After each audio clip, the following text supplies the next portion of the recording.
made contact and shattered. At some point, Chris locates what's called a dry bag. Law enforcement had considered Laundrie the only person of interest in the murder of his fiancée, Gabby Petito. On reference to a missing 4-year-old, the parents have called in and advised that the mother had went for a walk, came home, now they can't find her. They've been yelling for her. She's been gone for about 10 minutes now. Turn it over to another agency. Let's get some help. Hello? It's gone. Airbags are going home.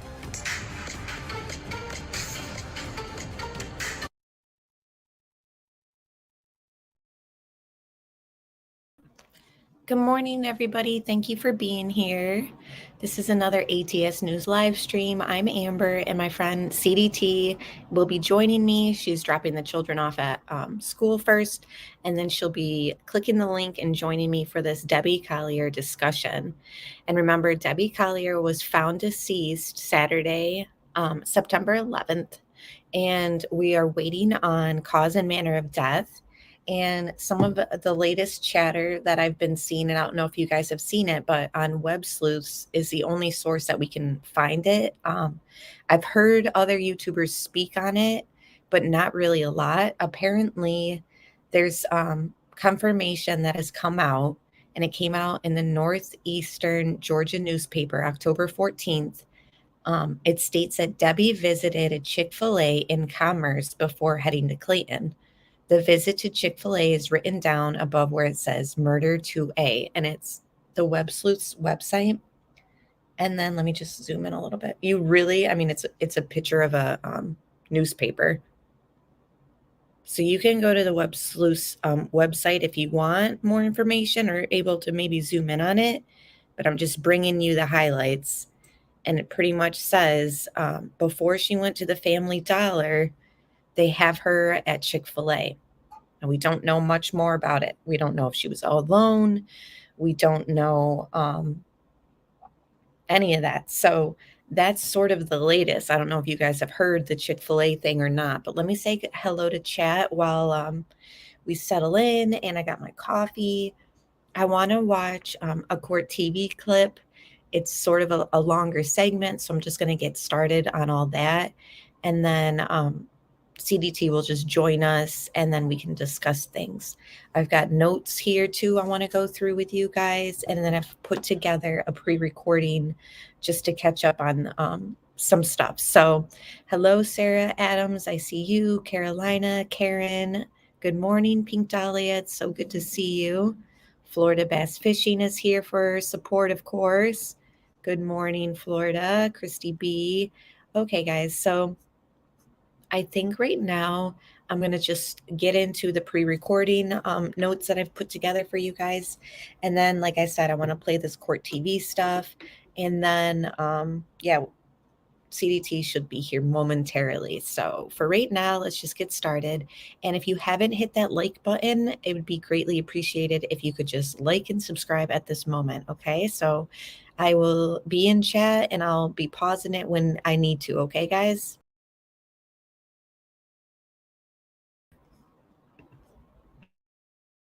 Debbie Collier's Chrysler Pacifica was seen on traffic cameras by Tallulah Falls School in Georgia at 2:17 p.m. on Saturday, September 10th. Just a few miles north, her naked and partially burned body was found in a ravine the next day. The photo of Debbie driving in her van adds to the growing timeline authorities have been building to determine Debbie's movements between Saturday morning to the discovery of her body on September 11th, the next day. Debbie's husband said he last saw her as he was going to bed Friday night at the couple's home, adding that they sleep in separate rooms because of his snoring. Her rental van was still in the driveway as Steve Collier went to work in the morning. Debbie's daughter, Amanda, who just returned to Georgia from Maryland 2 days before, reported her missing on September 10th at 6 p.m. Amanda told detectives that her mother sent over $2,300 through Venmo 3 hours before reporting her missing, with a note that implied she might have been held against her will. The Venmo payment was sent at 3:17 p.m., 1 hour after Debbie's car was seen in the Tallulah Falls video.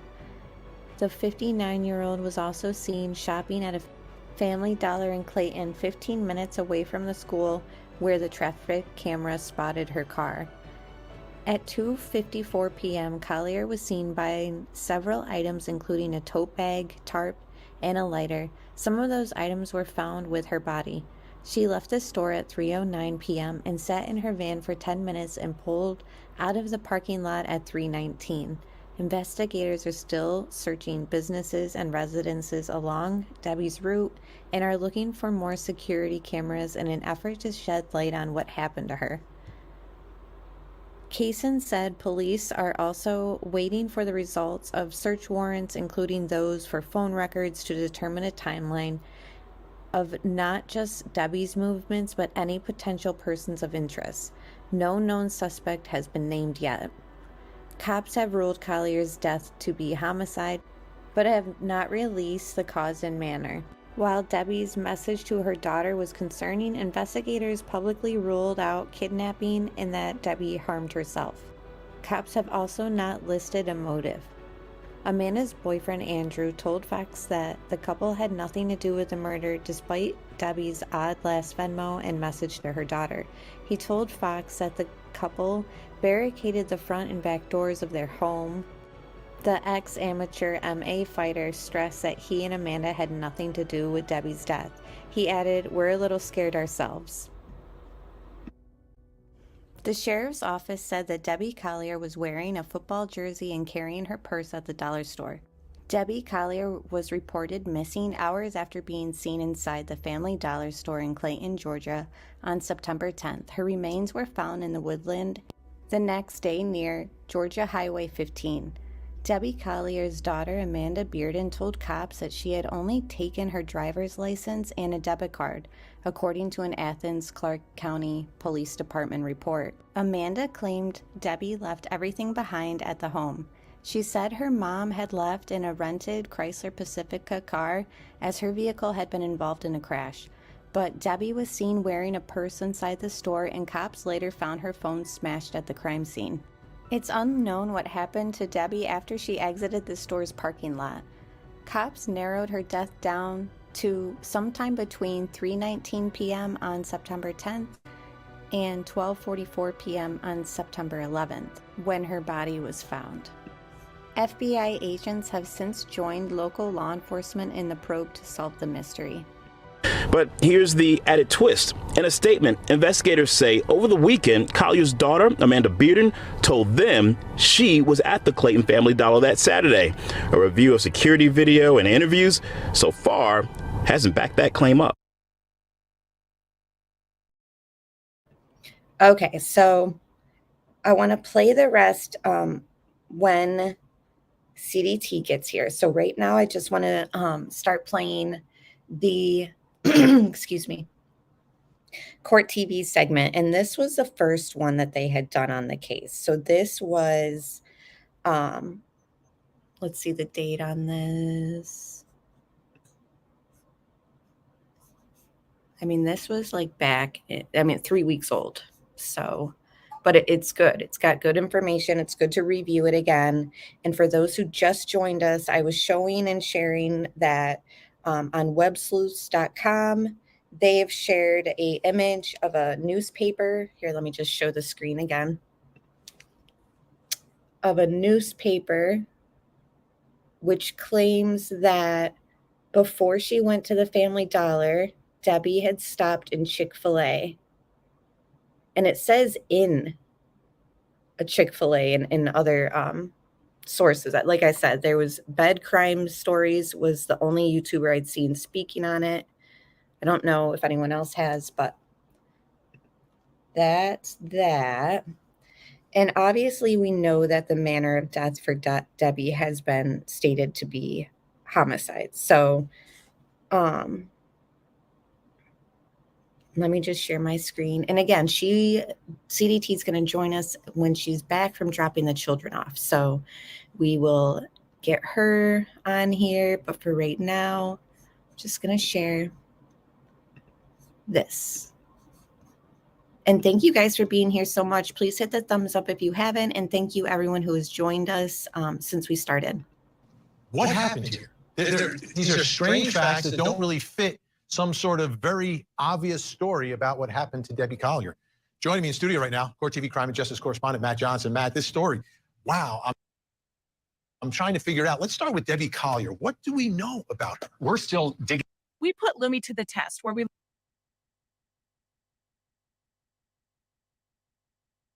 Nice to see you, Vinny. And we are learning more about her and her relationships. What we know is that Debbie Collier was 59 years old. She was a mother in Athens, Georgia. She was married. She got married later in life to her husband, Steve. She worked as an assistant for a nearby realtor. Last seen on September 10th at a Family Dollar store in Clayton, Georgia. She was seen right there in that surveillance video at around 2:55 p.m. entering the store. Then at around 3:08, she was seen at the checkout counter. She was buying a red tote, paper towels, a poncho, a tarp, a torch lighter, one for like the barbecue. She is seen leaving the store about a minute later. I'm looking at her. It's a Saturday. It's Georgia. She lives in Athens. That's the home of the Georgia Bulldogs. That's right. It's game day, and this is about an hour before kickoff. And she's dressed with, it looks like a red Bulldogs jersey. The things that she's buying, to me, seem consistent with someone maybe going to a tailgate. Yeah, and she's buying a red tote to go along with it matching the Bulldogs colors.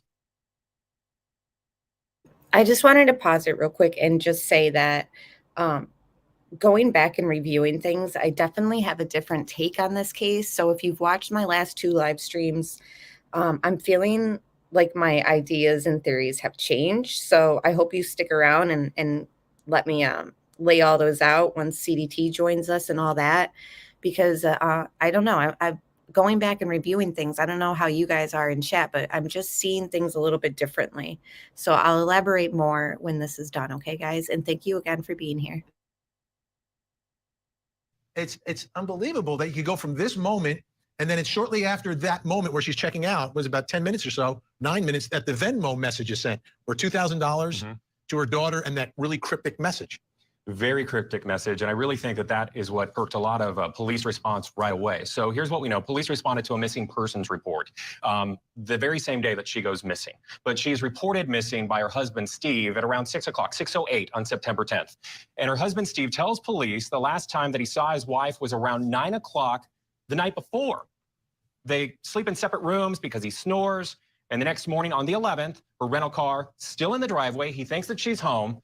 As for her daughter, Amanda Bearden, she tells police at around 3:17, her mom sent $2,385 through Venmo, along with that message, that cryptic message that says, they're not going to let me go. They are not going to let me go. Are not going to let me go. Love you. There is a key to the house in a blue flower pot by the door. The daughter also tells police that Debbie didn't take anything with her but her license and debit card. But we saw she had what looked like a purse in that surveillance video. Right. And if she's Venmoing, you do that off a phone. Right.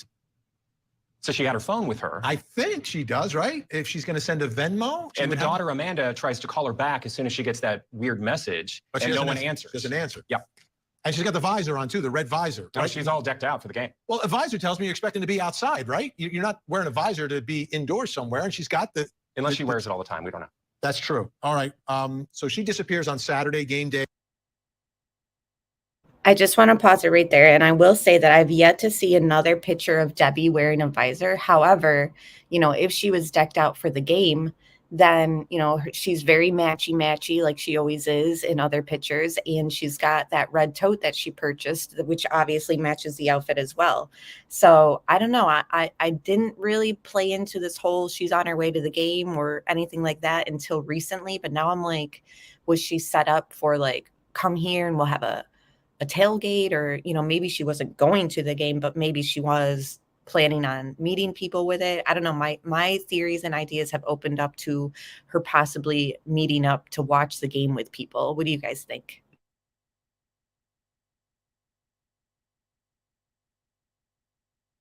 September 10th. Correct. Her body's found the next day. On the 11th, right. You got that right. Her car is first found because police do something brilliant, in my opinion. They start pinging the Sirius XM in the car because she's using a rental car. She was recently in a car accident, according to some of the reporting that I've seen. So she had this rental car. They keep track of those cars, and it had the Sirius XM in it. So they located in a wooded area in Clarksville, Georgia, A sheriff's canine is then brought in because it's a wooded area, and the deputies find a red tote, partially burned blue tarp, and Debbie's partially burned nude body. She was dead. She was grasping a tiny tree off of a ravine.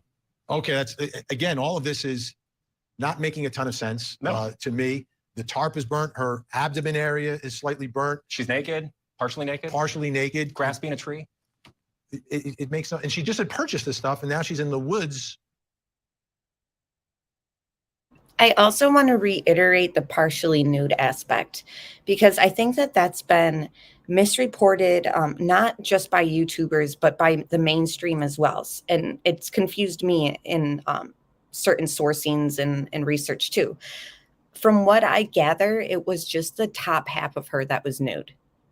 You guys let me know if you've heard the same or whatever, but in this segment, it's kind of reiterated more than once too, that she was partially nude. And again, this is early on. This is almost 4 weeks ago, this segment. So I don't know. It's just, I think that we should keep in mind that if it is just the top half of her, then, you know, it's not an essay situation in my theory. And, you know, maybe the shirt was used to burn. Maybe they lit it on fire, because again, we don't have anything in the notes, and people have gone through with Freedom of Information Act, their synopsis from law enforcement.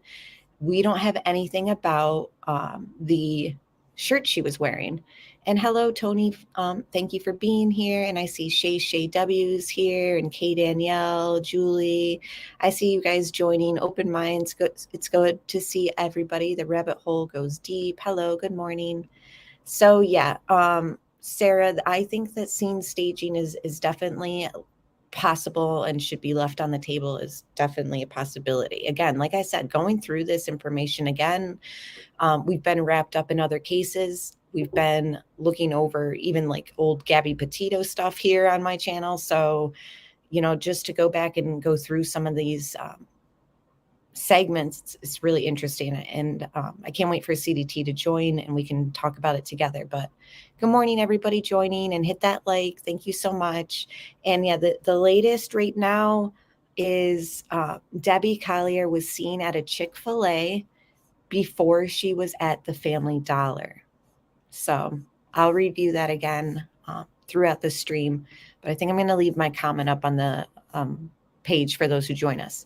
So yeah, and Sarah, I appreciate your spitballing and everyone's theories. So I definitely think staging of the crime scene is a possibility for sure. With it, and her car is there. And again, they use the Sirius XM to track her. Right? Which is great. Genius. Right. But we usually track people with a phone. But her phone was turned off because police had been trying to call her throughout the day, along with her daughter Amanda. No call is answered. No answer. Okay. Now, let's talk about her. And I just want to pause it there again, because they just mentioned her phone being off. Amanda tried to call her and wouldn't answer. And even in the police notes, we see that dispatch and other people tried to call her as well, and it went right to voicemail. There was an article that Amanda stated she tried to call her and she didn't answer, but she didn't say specifically that it went right to voicemail. So 2 things I want to know. When exactly did Amanda try to call her mother? She claims after she saw the Venmo, and then there's stuff going around saying she didn't see the Venmo right away. So we still have a very question mark time on when she tried to call her mother. The other thing is, when she did try to call her mother, did it go straight to voicemail like it did for everybody else when they tried to call her? Or did it ring and she just didn't answer? You know, those little things need to be ironed out specifically. And good morning, Roxanne. Good to see you. Daughter Amanda, because she's obviously close to her mom. She gets this Venmo, but she has a boyfriend too, and there's a little bit of a history that these two have. Yeah, and that history is documented, right? So they have a bit of a tumultuous relationship, some DV involved there. The history of the boyfriend, wow. Okay, so this is the body cam video of that boyfriend. This is from Georgia police that shows an incident back in September of 2021, about a year ago. And it shows Andrew Gierkovich arrested at Amanda's home for violating a no contact order In a video, he accuses Amanda of stealing money from him to buy drugs. There's accusations that she's had a drug problem. Amanda says that she is scared of him and that he was trying to break in her house at the time, and that's why he got in trouble this time. Okay, so a lot of people are talking about this, right? Because you've got people that have some level of interaction with law enforcement. We see police here with the boyfriend. There's a tumultuous relationship. Then the mentioning of drugs as well. Right. That's another big factor here because he's accusing the daughter of taking money from him. From his paychecks. Right. $500 and $600 at a time to buy drugs. To buy drugs. And my understanding is he's recently been arrested for a violation of probation. Right. So there's a history of violations. There's a history of arrests with him that we know of. This and obviously people, you have to look at people that have a history with law enforcement. You got to look at everyone that's close to her first. But I mean, it could have something to do with someone closer. It could have something to do with a complete stranger. I mean, we just don't really, and police have not mentioned any suspects or anything at this point. No suspects, but they were quick to say that they don't think that it's suicide or a kidnapping. So they've quickly said it's not, and everything you look at is like, well, did she buy these things and when she's going to take her own life in the woods? Was she kidnapped? Was she brought there? But they're saying both of those scenarios, no. That's what they say. Matt Johnson, great work today. Thank you, sir. This is the definition of a mystery at this point. Absolute mystery. Appreciate your time. When we come back, we're going to bring in our investigators also coming up next hour. In Bismarck, North Dakota, Nikki Ensel accused of cheating on her husband. Okay, let me fast forward a little life bit. Insurance. Nikki's ex-lover. Okay, now this guy, I believe, reiterates that she was partially nude. Athens Clark County Police Department informed Sheriff's Office deputies of the mystery. It's here. The iPhone 14 Pro. Hang the most on, advanced guys. iPhone yet. Are you going to get one? Of course you are. The talk.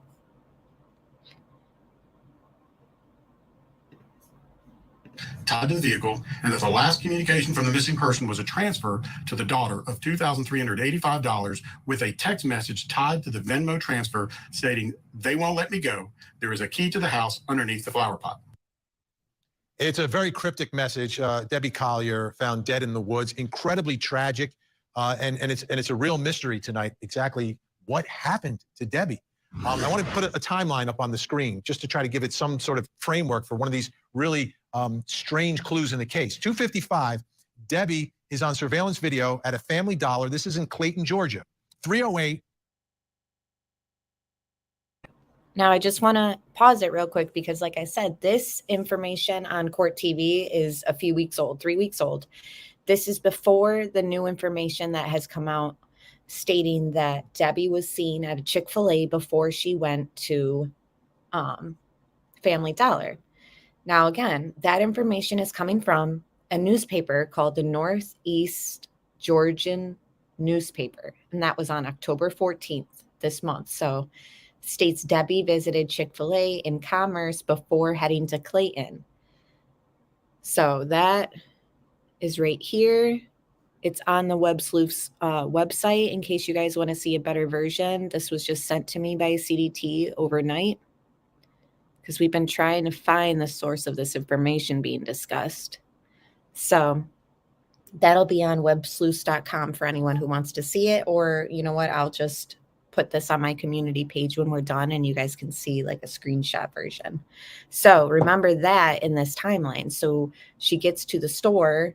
Well, first she's seen on that car camera. Remember when she's in the van and it's at that school camera site and it's, I think, 2:17. Open minds. We don't have any information on if she ordered for one person, what she ordered. We don't know if she went through the drive-through or inside. From what I've seen, it seems like she went inside, but we don't know if she was alone or not. So it's just still a lot of mystery. And again, I can't find this stated anywhere.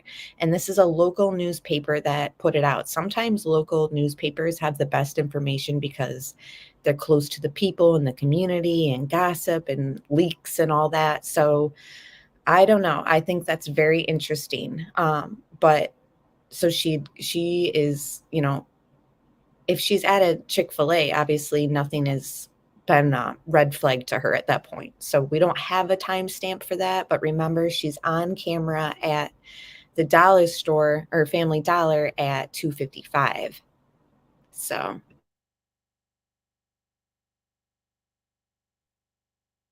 She checks out at that Family Dollar. She purchases a red tote bag, a poncho, a torch lighter, a pack of paper towels, and a blue tarp.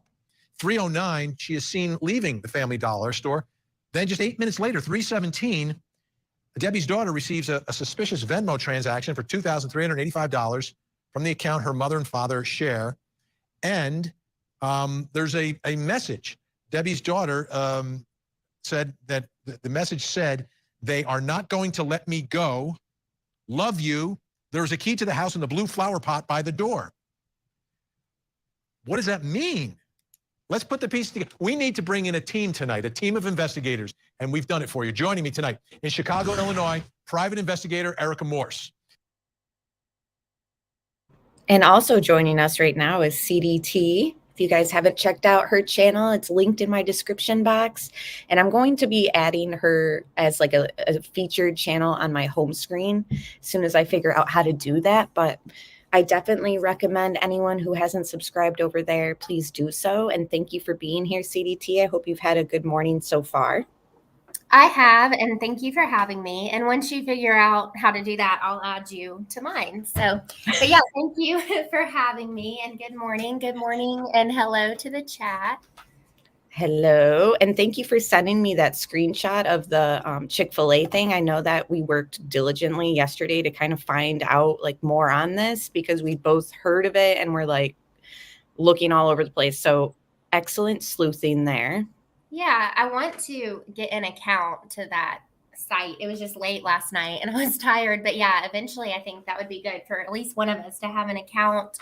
And there's a lot of useful information because I want to know more about this whole Chick-fil-A thing now. Yeah, me too. Like, Open Minds was asking, do we know if she ordered for one or what? And like, we don't, from what I understand, we have like zero information on, did she go inside? Did she drive through? Or do you think that was clarified? Not that I've been able to find. All I've seen it is as that she was seen at the Chick-fil-A. So yeah, I don't know, like inside, drive through, did she just drive through the parking lot, sit in the parking lot? I don't know.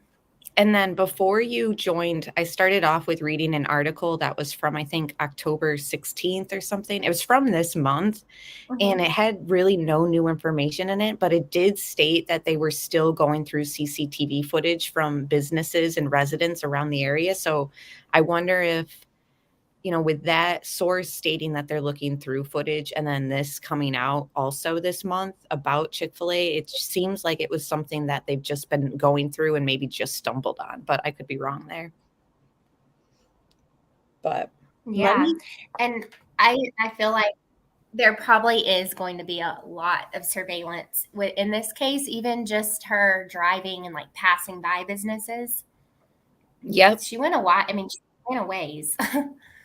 And this segment, I don't know if you've seen it. You probably have because it's almost a month old by now. But I watched it on like double speed last night just to get a little feel for it. And it's really interesting. This medical examiner that you're familiar with, he has like really good insight. Some of it, I don't know if YouTube's going to like because it's talking about pretty much they asked him how they were so sure to, because they stated that right off the bat that they didn't think this was a kidnapping and they didn't think that she unalived herself.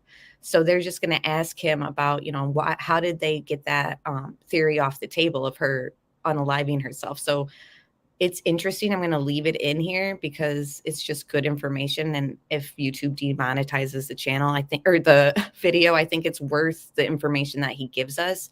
And it's also making me rethink my theory on maybe she was shot at close range because I don't know because he basically says that they've taken her unaliving herself off the table completely. So I would think that would mean that any way of death that involved a possibility that they could have done it to themselves, like to the head.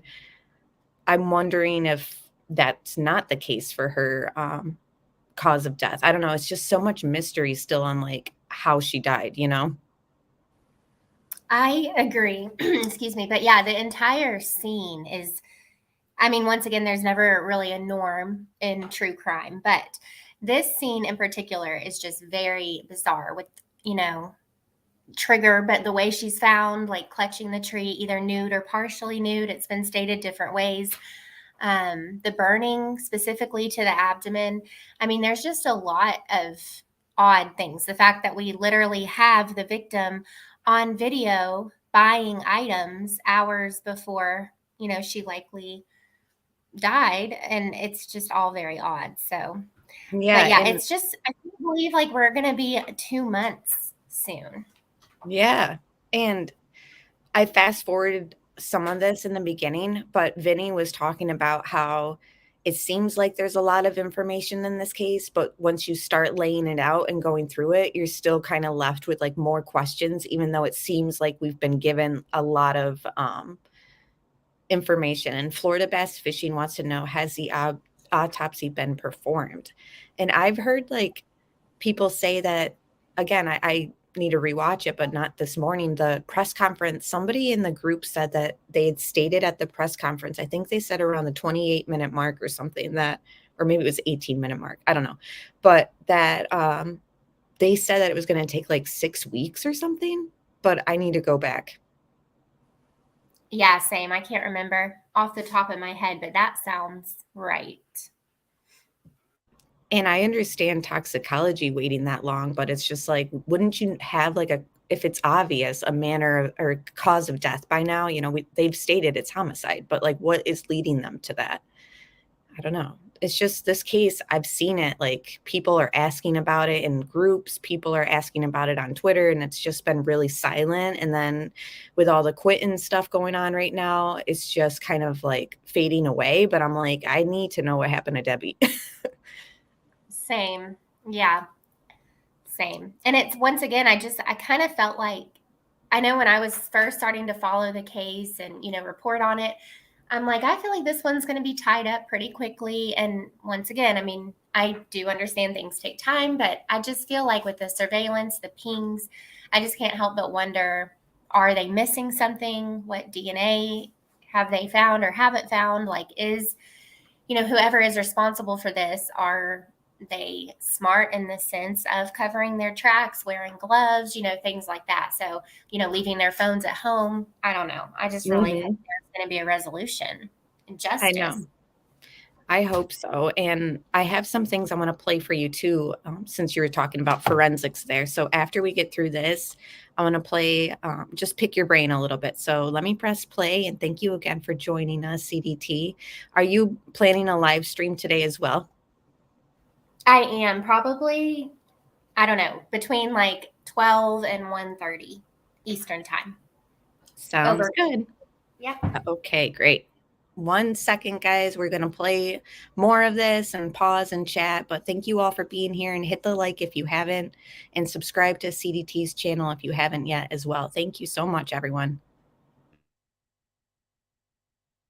In New York City, retired deputy inspector, New York Police Department, author of Once a Cop, Corey Pegues is with us. In Jacksonville, Alabama, professor of forensics at Jacksonville State University, former senior investigator for the Fulton County Medical Examiner's Office, that's in Georgia, and host of an incredible podcast. It's called Body Bags, Joseph Scott Morgan. And in Salt Lake City, Utah, retired police commander and the host of the Profiling Evil podcast, Mike King, is with us. Thank you, everyone. Let's start, and I want to focus on this Venmo transfer and this message, which is just 8 minutes after we see her in that video leaving the Family Dollar store. Erica Morris, why don't you get us started off with your thoughts about that? Hey, Vinny. Number one rule of investigations, follow the money. There is something that came up in this investigation that has caught my eye, and that is the shared bank account. There is a history of domestic violence with the daughter and her boyfriend, and law enforcement must rule in or rule out who accessed that Venmo after the money was transferred, and nail down exactly how that money was sent through that app.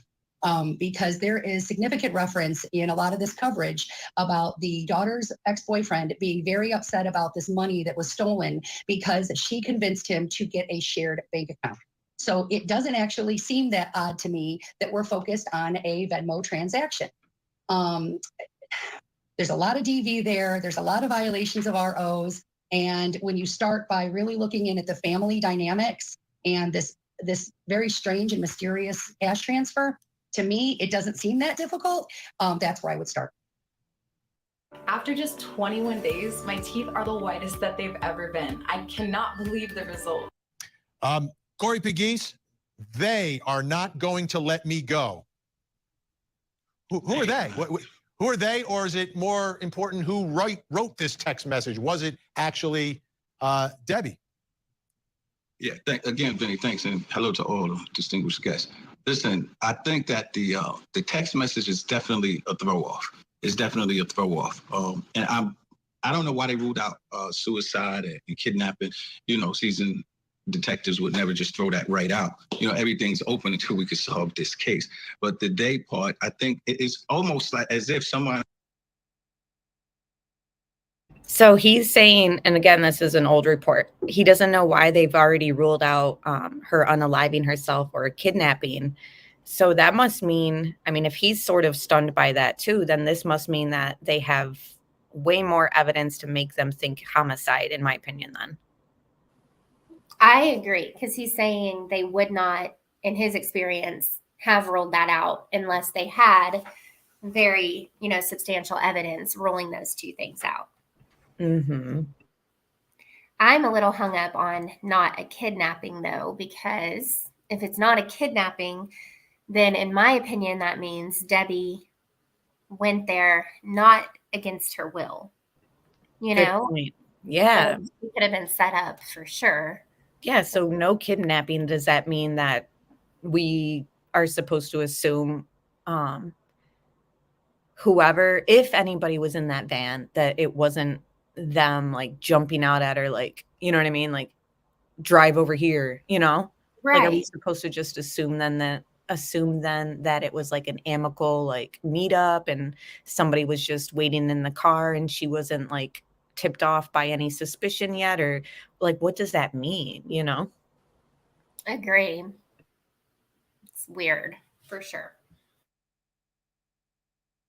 So then again, that sort of changes like my theory of like her being forced against her will to pull over at that spot or something. I mean, does that still mean no kidnapping? Like, let's say she knew the person in the van with her, although I don't get why they wouldn't be in the front seat with her. But I don't know, my head's just everywhere there. Same. And I mean, I'm still open to the idea that she had nobody in the van with her and was just asked to get those items. And then whoever is like, hey, Debbie, meet us here. We're going to be camping. And then she willingly pulls off at that spot, takes her Dollar General items, walks into the woods, and then whatever happens, happens.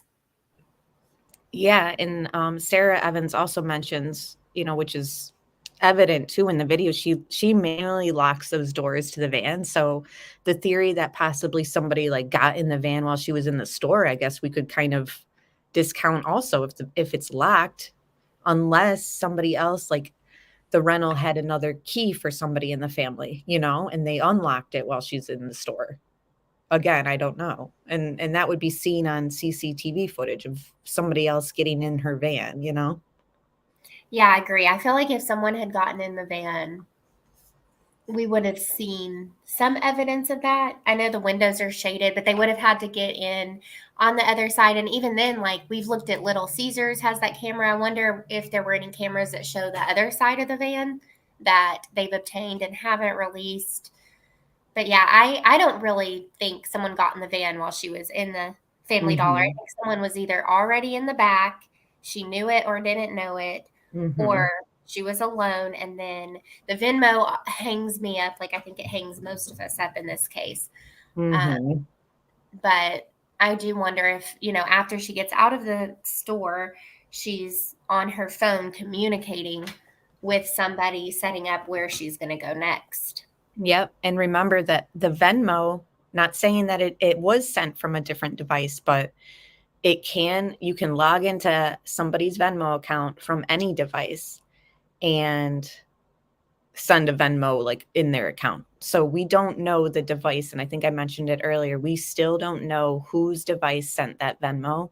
It could have been Debbie, or it could have been somebody else in her account. So it's still a lot of questions.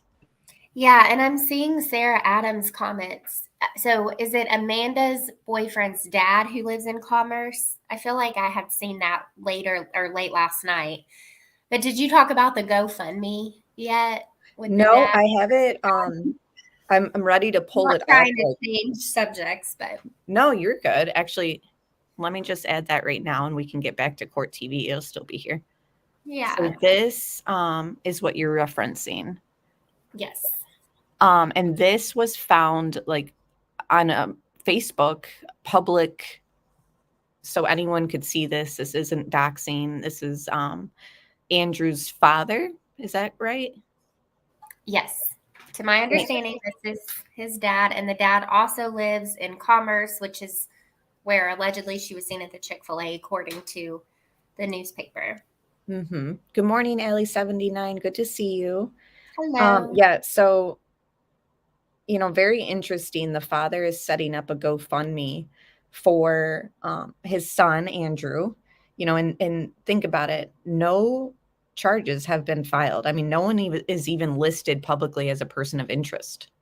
And it says, to help cover the cost of the attorney that I got for my son, to pay for polygraph exam investigators, to gather all the exclamatory evidence to prove that he's a lot of misspellings here, to prove that a shadow of a doubt, I think he meant to say beyond a shadow of a doubt, that he had nothing to do with the murder of Debbie Collier.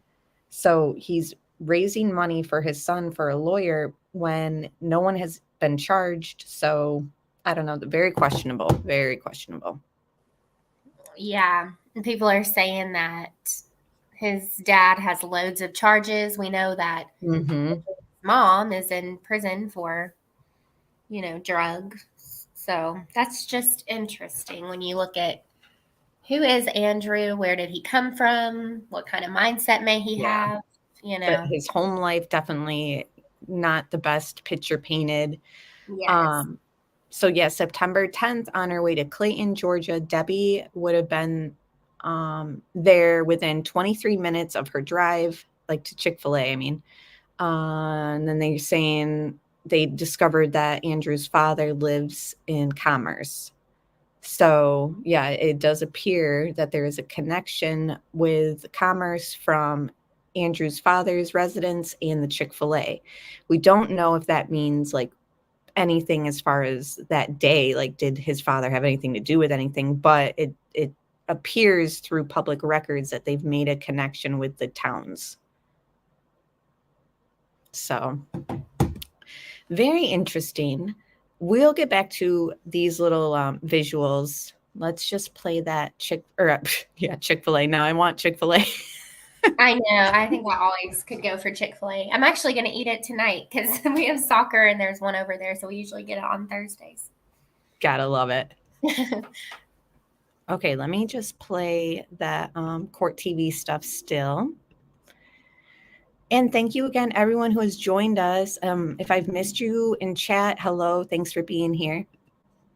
I had a phone and wrote the message and told them about the key just to throw the investigators off. That's what I truly believe. Joseph Scott Morgan, what are you thinking tonight as we sift through this first piece of evidence that is, to me, very important, significant? It's the last alleged communication that you made. So I just want to pause it here. So this little segment here might get the this video demonetized because of his information, but it's just so good. I have to leave it. And I just think that it's vital, this guy's perspective on cases. So just sit back. I hope you enjoy CDT. I know this guy is definitely somebody that you like to take notes from. Yes, I'm ready to listen. With anyone in the world.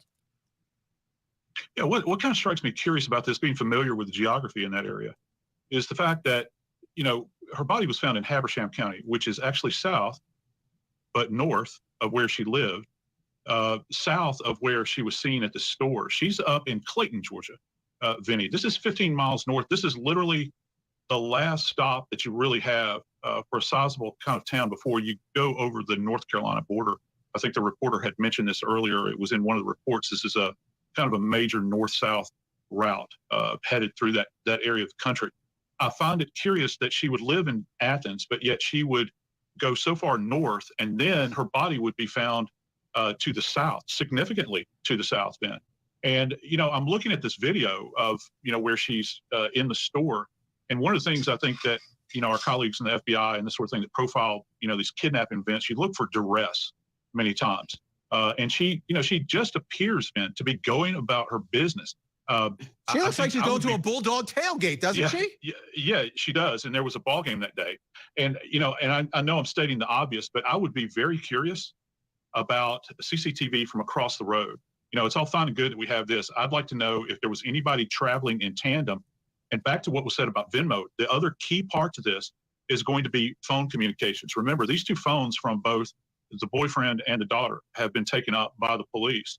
And, I'm thinking about the Gooch case out of New Mexico and Arizona. I don't know if you remember that, with the young Mennonite woman that was killed. They had those phones traveling in tandem. And I'd like to know if there was anybody else that was kind of caravanning up this way. Remember, she's got a bad back. And where she was found, I can't imagine she would, egress through that thick wooded area down into that ravine. I think that there's somebody else involved. We'll see what the evidence bears out, though, from the scene and hopefully from the autopsy whenever it's released. Mike King, I am so obsessed with this Venmo transaction because, again, 9 minutes afterwards, and Joseph Scott Morgan did a great job of laying out the geography here. That dollar store is about 15, because Court TV producers were up there today, it's about 15 miles or so north of where her car is found. So if she went straight from the dollar store to where her car ended up, that Venmo would have to be sent while she's driving on that road. Otherwise, something else is happening. Something else is happening. What are your thoughts about the sending of this money and the timing of it all? The money is a really big part of this thing, and we can't discount that. I'm so frustrated with this without having more information, because you're absolutely right. Why did she go so far north? She would have passed a lot of locations that she could have purchased those items. So was she compelled to go that direction is the first question. And it's going to be really interesting. I'm really glad Joe Scott's on, because I have so many questions in regard to the forensics of this. I want to see what the bottom of her feet look like. Did she trounce down through that countryside, or was she transported there and this was a staged scene? The fact that her hand's against the tree, is that a representation that somebody's made? That Venmo money is huge. And I think the thing that's bugging me the most about that, Vinny, is the transaction that apparently got everyone so spun up. That was 3 hours before she was reported missing. And holy cow, I'm thinking if somebody in my family said, hey, they're not going to let me go and here's some money, and find the key under the pot, I'd be making a call a whole lot quicker than 3 hours. Yeah, because the daughter's making calls, and then actually Corey Pegues is nodding his head along with you. Because the daughter said she called and got no answer after getting that Venmo, Corey. Yeah, but 3 hours, if my mom is missing after 3 hours and we know she's coming back, I can't answer her phone. She has a bad back. Like, it's all of these different factors. I'm calling for my mom immediately. I'm calling the police. Just like he said, I was perplexed when I found out they called 3 hours late. Not only did the daughter, but now we have to bring in the husband also, because they called together. Why would it take them three? First, the husband didn't see her since the previous night. She left the location. You can't get in contact with her, and you wait 3 hours to call her. That doesn't make sense to me. So when you look at this whole tangled web, somebody in that family might have something to do with this murder. When we come back, we're going to take you to the scene of the crime and give you some of the information that we're getting about exactly where Debbie Collier was found, and some more of the details of what was in that incident report as well. Unbelievable. Debbie Collier, what happened to this mom and this wife? Fire Poking Stick is a go-to. Fire Poking Stick is now shoe.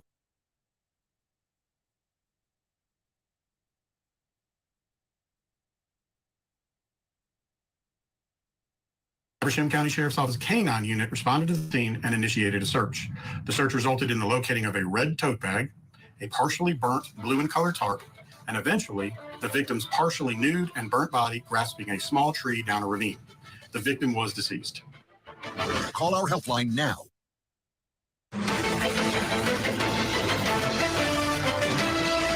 At this time, there is no evidence to suggest or support that this incident was related to a kidnapping or that this was a suicide. That's significant, extremely significant. One of the first things we heard from the sheriff in the death of Debbie Collier in the woods is that it was not suicide and wasn't nothing to indicate kidnapping either.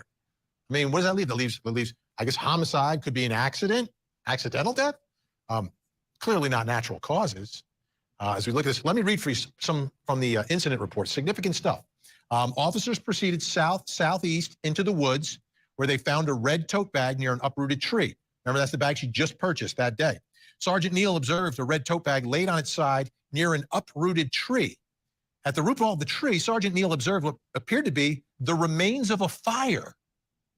As he approached the fire, he looked further down the embankment. Sergeant Neal observed what appeared to be a partially burnt, blue in color tarp. That's the tarp she just bought at the dollar store. He observed a nude female, and now we're understanding it's partially nude, laying on her back, grasping a small tree with her right hand. Sergeant Neal observed Collier's remains to be apparently burned with what appeared to be charring to her abdomen. Let's bring back in our guests, Erica Morse, Corey Pegues, Joseph Scott Morgan, Mike King. We've got all our investigators lined up tonight. Joseph Scott Morgan, you've been to many death scenes before. Let's talk first, though, about quickly saying no evidence of a kidnapping or suicide. What would it be at a scene that would tell you, no way was this a suicide? There's been a lot of chatter in the media and on social media in particular where people have mentioned this idea of self-immolation, where people, and I think in the course of my multi-decade career, I may have worked 2 self-immolations, and that means where you douse yourself with gas to take your life and you set yourself on fire. To the best of our knowledge at this point in time, there are no gas containers that they make note of in this report that are immediately adjacent to the body. And this burning is limited to a very specific area. Well, let me rephrase that. He stated that there was charring to the abdomen. And so does that mean that there are other degrees of burns on the body and then specific to charring? And I find it very curious here in that, we've heard people say, well, the body was nude. Now we're hearing it's partially nude, that she's wearing clothes on the lower half of her body, but she's absent a shirt. Remember that shirt that we saw in the video, Ben? The Bulldog shirt. Right. I wonder if that's the one that she's absent up top. Where's the shirt?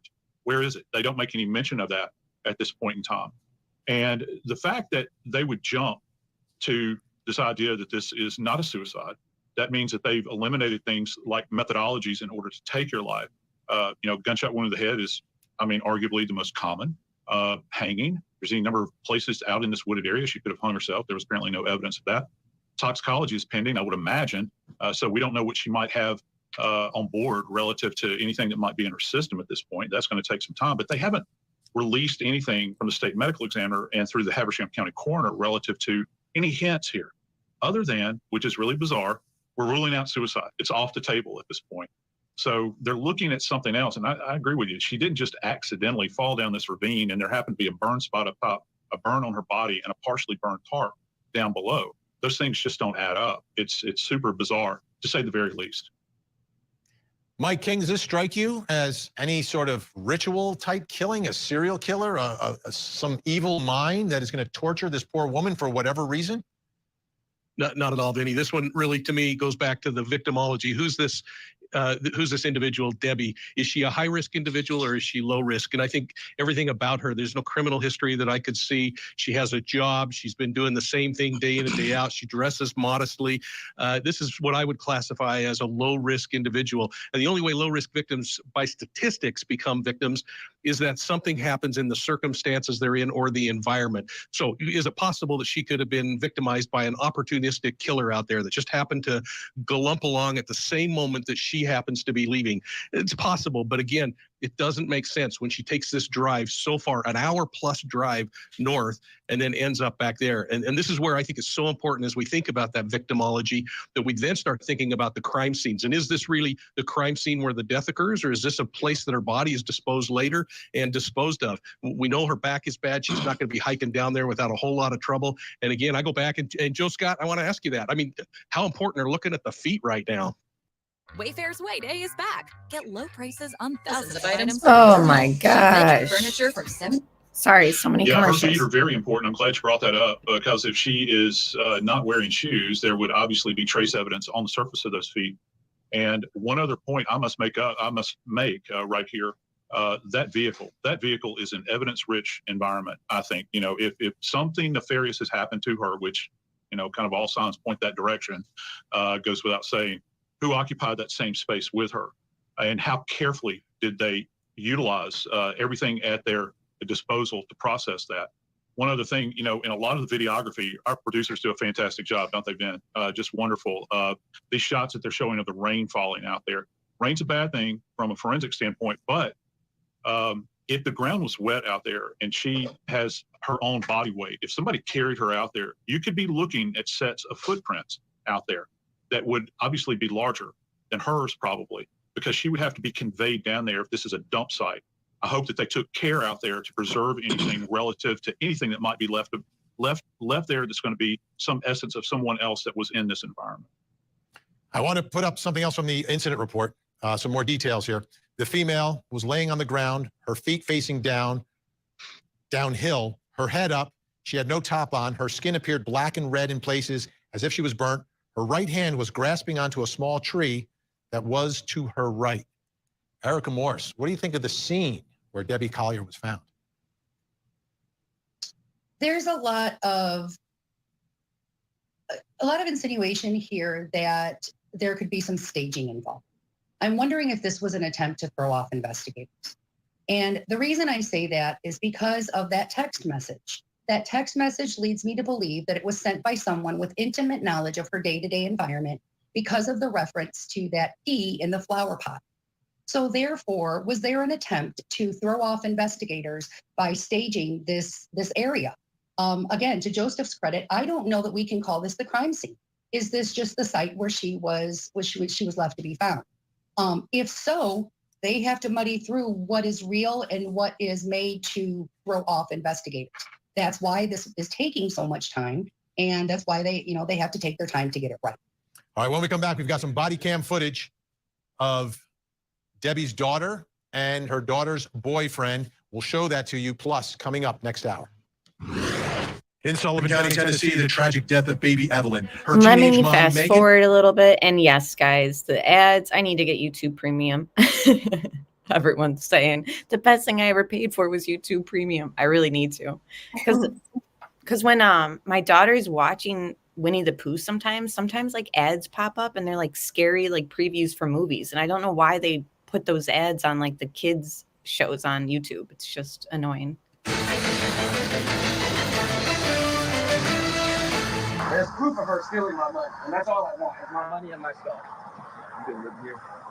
I haven't recently, but she still didn't take any money from my card. And that's the only reason we've had any contact, because every week she takes $500 or $600 from my check. And I just don't see how that's right. And she goes and does dope with my money. I've made over $30,000, $40,000 this year, and I'm completely broke because she spent it all on drugs. And that's the boyfriend of Debbie Collier's daughter, Amanda, okay? Now, that same day, this is September of 2021, that same day, you can hear from Amanda on the body cam, giving her take on what is happening in what is clearly a tumultuous situation between these two. so what happened? What time did he show up? He started messaging me on Facebook. Yeah. I thought we were broken up. Yeah. They muted some of this for investigative purposes, I feel. This one? Yeah. And this was a year ago by the date on the camera. On Facebook, my friends saying that I was cheating on him. Yeah. I never cheated on anybody in my life. I don't know where to get this idea. I was just like, okay, psycho, have a good day. Right. And the next thing I know, he's at my front. He's at the airport. Gotcha. He's probably been here. I might have called 911 3 or 4 minutes. Okay. After After he was here, and y'all talking to the door? Yeah. Okay. Did y'all get this space or anything? Yeah. Is it just the door you seen with him? He's scared. Okay. And finally, one more piece of information. This is being reported by the New York Post. They actually had a picture of it in the paper, which is a note allegedly written by the boyfriend, okay? By the boyfriend. It says, "Have a nice life, you lying blank, blank.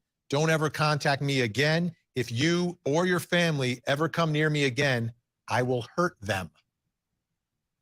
Let's bring back in our guests, Erica Morse, Corey Pegues, Joseph Scott Morgan, Mike King, our investigators with us tonight. Corey, what are your thoughts about what you saw in the body cam and this alleged note written by the boyfriend a year ago?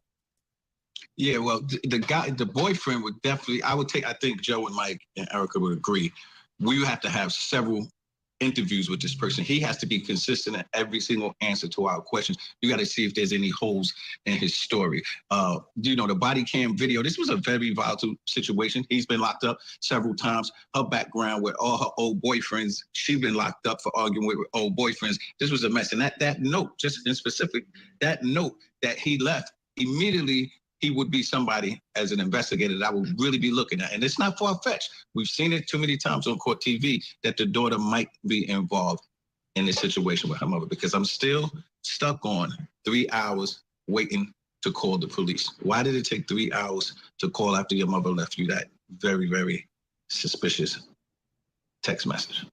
Erica Morris, this is a really,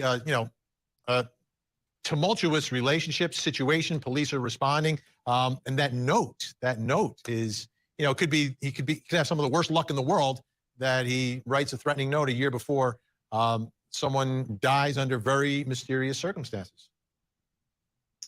I don't think it's coincidence. We know that there aren't coincidences in these types of investigations. I feel like it's foreshadowing.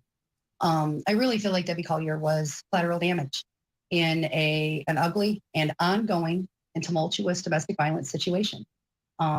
It's too early right now for law enforcement to pin down anyone, because there is such a mountain of evidence to go through. But statistics exist for a reason. And this case is a prime example of why those statistics exist. As previously mentioned, it was Joe or Mike that Debbie was a low-risk individual, or appeared to be a low-risk victim. And that same thing cannot be said about the generation underneath her. There is an extensive history. There's an extensive criminal history. There's substance abuse allegations, a lot of domestic violence involved, a lot of violence. The ignoring of restraining orders and parole violations indicates that rules aren't easily followed by these individuals. So, of course, more will come out and we will learn more as we go. But my gut instincts exist as an investigator for a reason. It is because we are trained to look for these consistencies in investigations. Mike King, I look at all these issues, and then I go back to the video from the dollar store, and I'm trying to understand why she's purchasing these things that end up at the crime scene. And again, going back to the beginning of my show, trying to make 2 + 2 = 4, I just can't do it here. I think that's exactly right. It's really troubling. And when we get the answer, I think it's going to make perfect sense, Vinny. We don't know if this woman is preparing to go to a game, and all of that is part of tailgating, like you were suggesting, and that without her knowing, somebody was tracking her and following her. While I said this is a low-risk victim, there's no question that while she may not have known who the predator was going to be, the predator was completely aware, and this was a planned attack. It was a targeted attack. It had a reason behind it. There are some suspects in this case, haven't been named yet, that we're going to see the means and the motive, but this thing is going to come together and it's going to make perfect sense. And I think as it unfolds, it's going to be less likely that it was someone calling and telling her, pick up these items, because I think we would have seen a much more disheveled amount of behavior by her, handshaking and other kinds of things as she's at that cash register putting her card in. I think this is going to be opportunistic, but it was planned, not just happened to be two paths that crossed at the wrong spot. Joseph Scott Morgan, we have about 40 seconds, 35 seconds or so. Give you the final word tonight from our investigative team.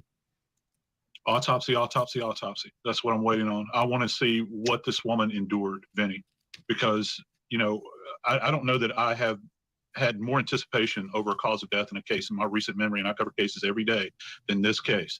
I'm waiting to hear what the Habersham County Coroner's Office says. And I suspect, maybe I'm wrong, but I suspect we'll be waiting a few more days, because I think they're trying to cover all of their bases and they're waiting on talks. But I'm going to be very curious to see what level of violence was involved in these circumstances that brought about Debbie's death. Joseph Scott Morgan.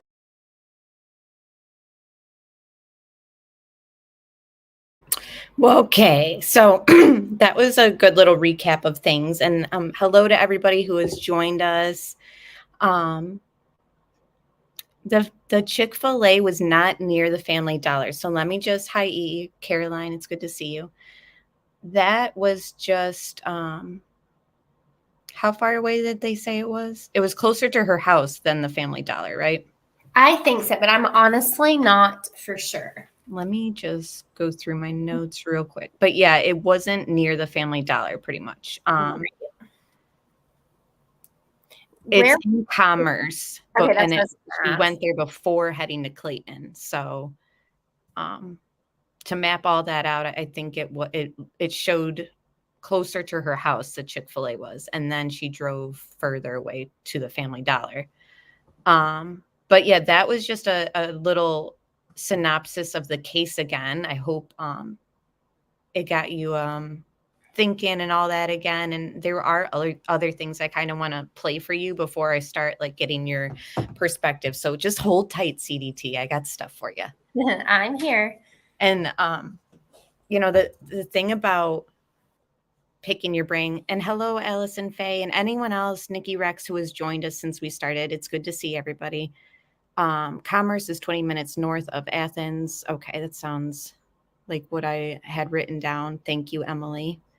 So the other things I want to show are from that channel that we've sourced before, the Michael McCutcheon, I think it is. But he's just got some forensic stuff I wanted to share with you real quick, just to give it, everyone an idea of possibly the type of forensics used on the van. And then there was, well, let me start off with this fire one, though, just because it's quicker.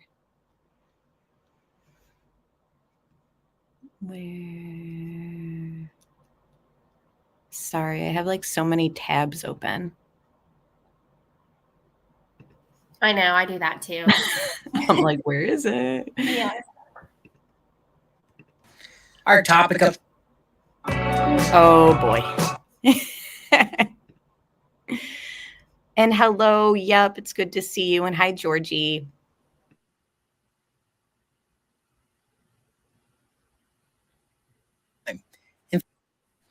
Our topic of discussion today is fire.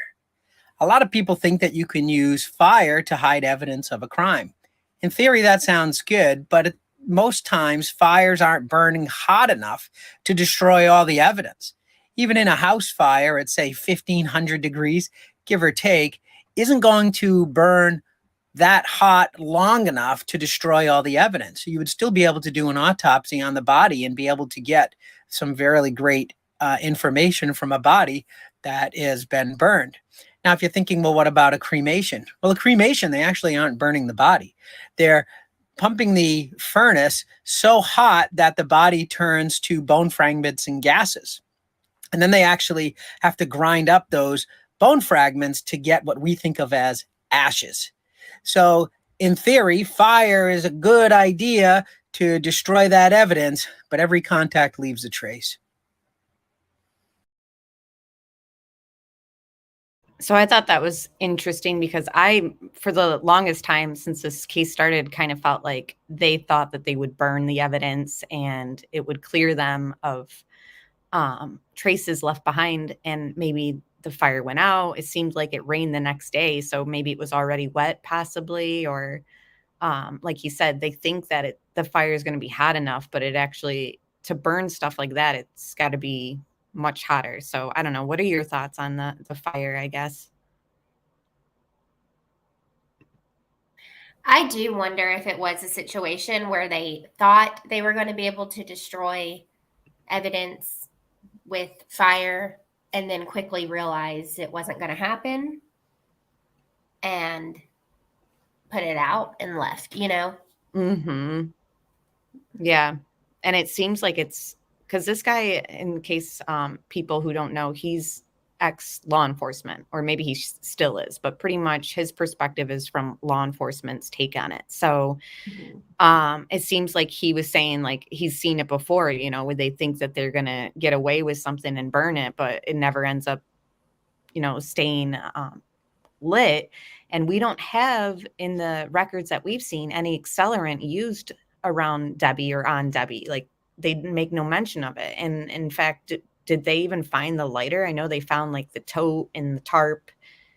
Yeah. I mean, was it lighter?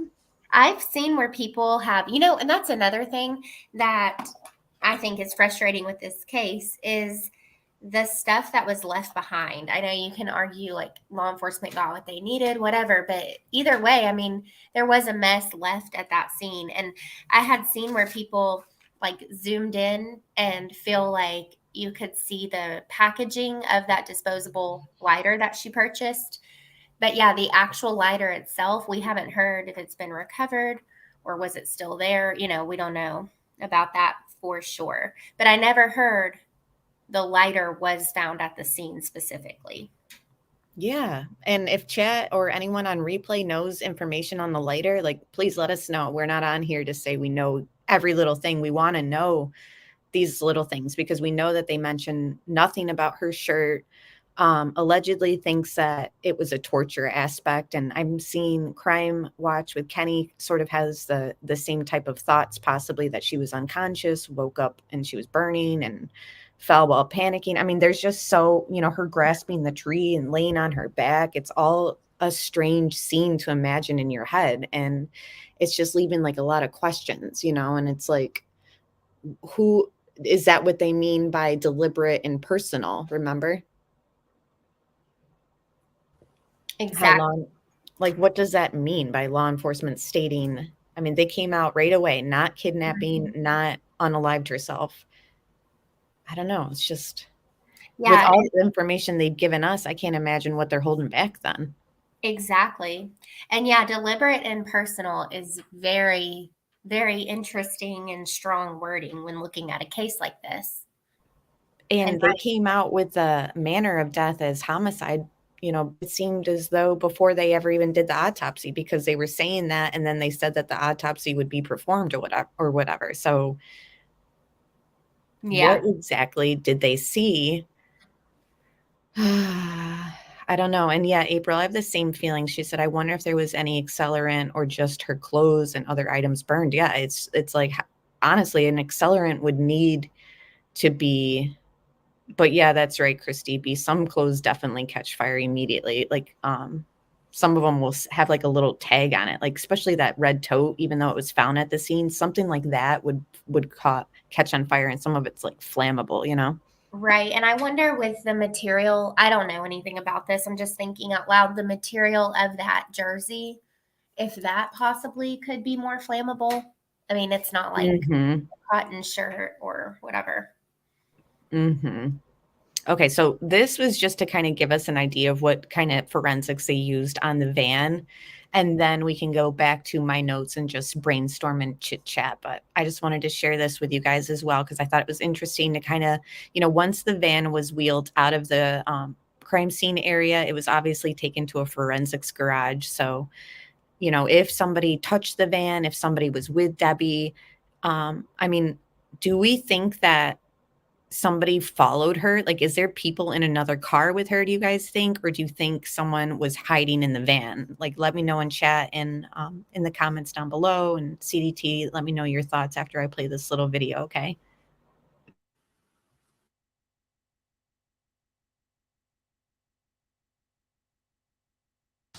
I'm Mike McCutcheon, and today we are outside on this beautiful day, and I'm going to show you how to process a car in just a few seconds. Now, if we had fingerprints on the outside of our car, we would use our traditional powder and our brush, and would be brushing along, but that'd take all day. So I'm going to show you how to process this car in just a few minutes. You're still going to want to use a high quality powder. So I'm going to use a gray powder, and I'm going to use an orange powder. The next thing I'm going to use is just some rolled cotton. I got this rolled cotton at the pharmacy, and you can get it pretty cheap. So what we're going to do is I'm just going to open this up. Now the rolled cotton is just that. It's like a giant cotton ball that you can tear off. So I'm just going to take a big giant piece of the cotton. I'm going to fluff it up nice.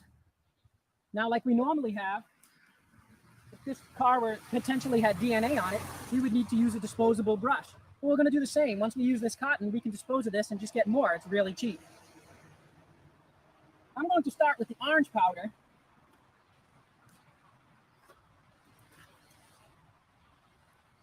Again, high quality powder. Now you can see I put the powder on the cotton. Now I'm just going to go right over to the car and very lightly dust the car. Need to put some more on. So be it. I can see some beautiful prints showing up right here on the door handle. And we can do the whole car. Now I'm going to switch colors just to show the contrast. And I'll use a gray powder. Same thing. I'm going to wrap a piece of cotton.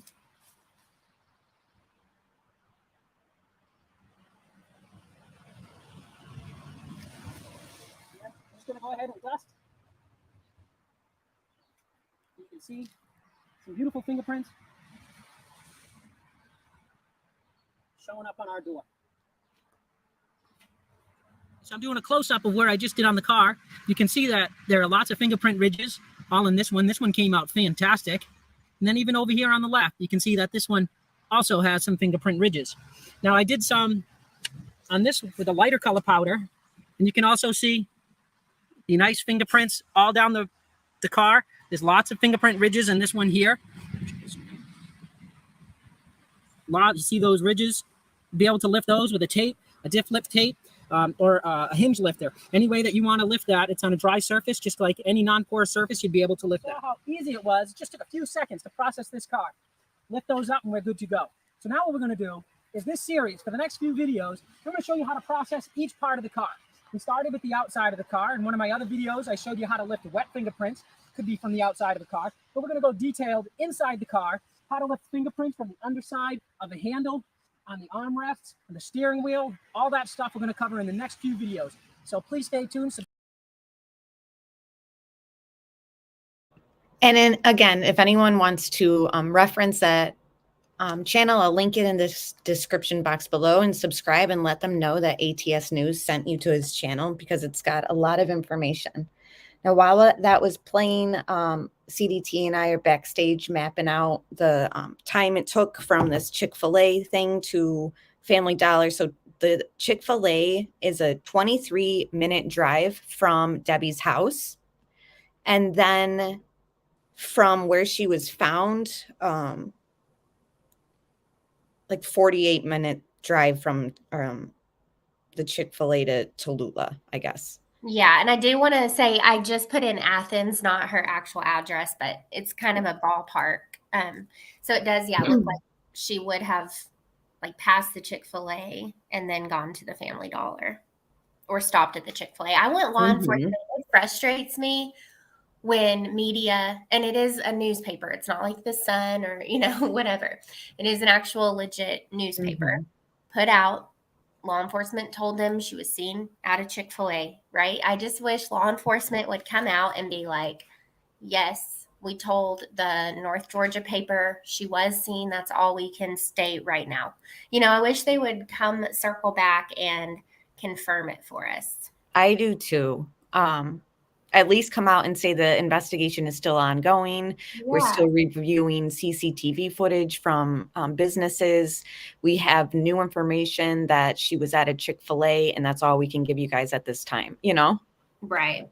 But yeah, and I wanted to thank somebody joined my membership, and I had it up on the screen, and now I cannot remember the name on it. But thank you for joining, and if I find you...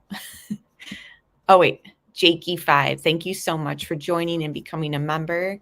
And I wanted to play this little segment for you too, CDT. I played it already for them. And hello, Brittany. Yeah, we're just looking at the process for fingerprinting collection on a vehicle, just to kind of envision, if somebody was with her that day or whatever. I mean, it seems like Chat is feeling like she was followed possibly by another vehicle. But hold on, let me just find this spot real quick, Kelly.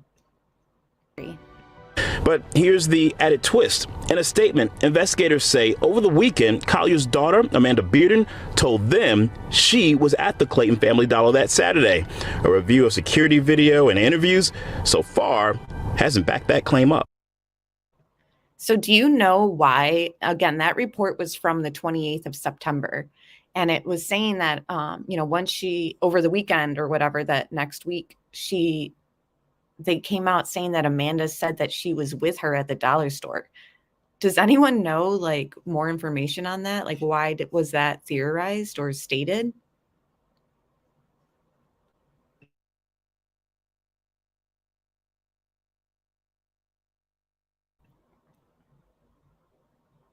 Because I have not seen, Kelly popped out. I have not seen it really mentioned a lot. And it's just interesting, why, I don't know if Amanda herself said that she was there. it seems like she told authorities by that report that she was there. Hold on, Kelly's back.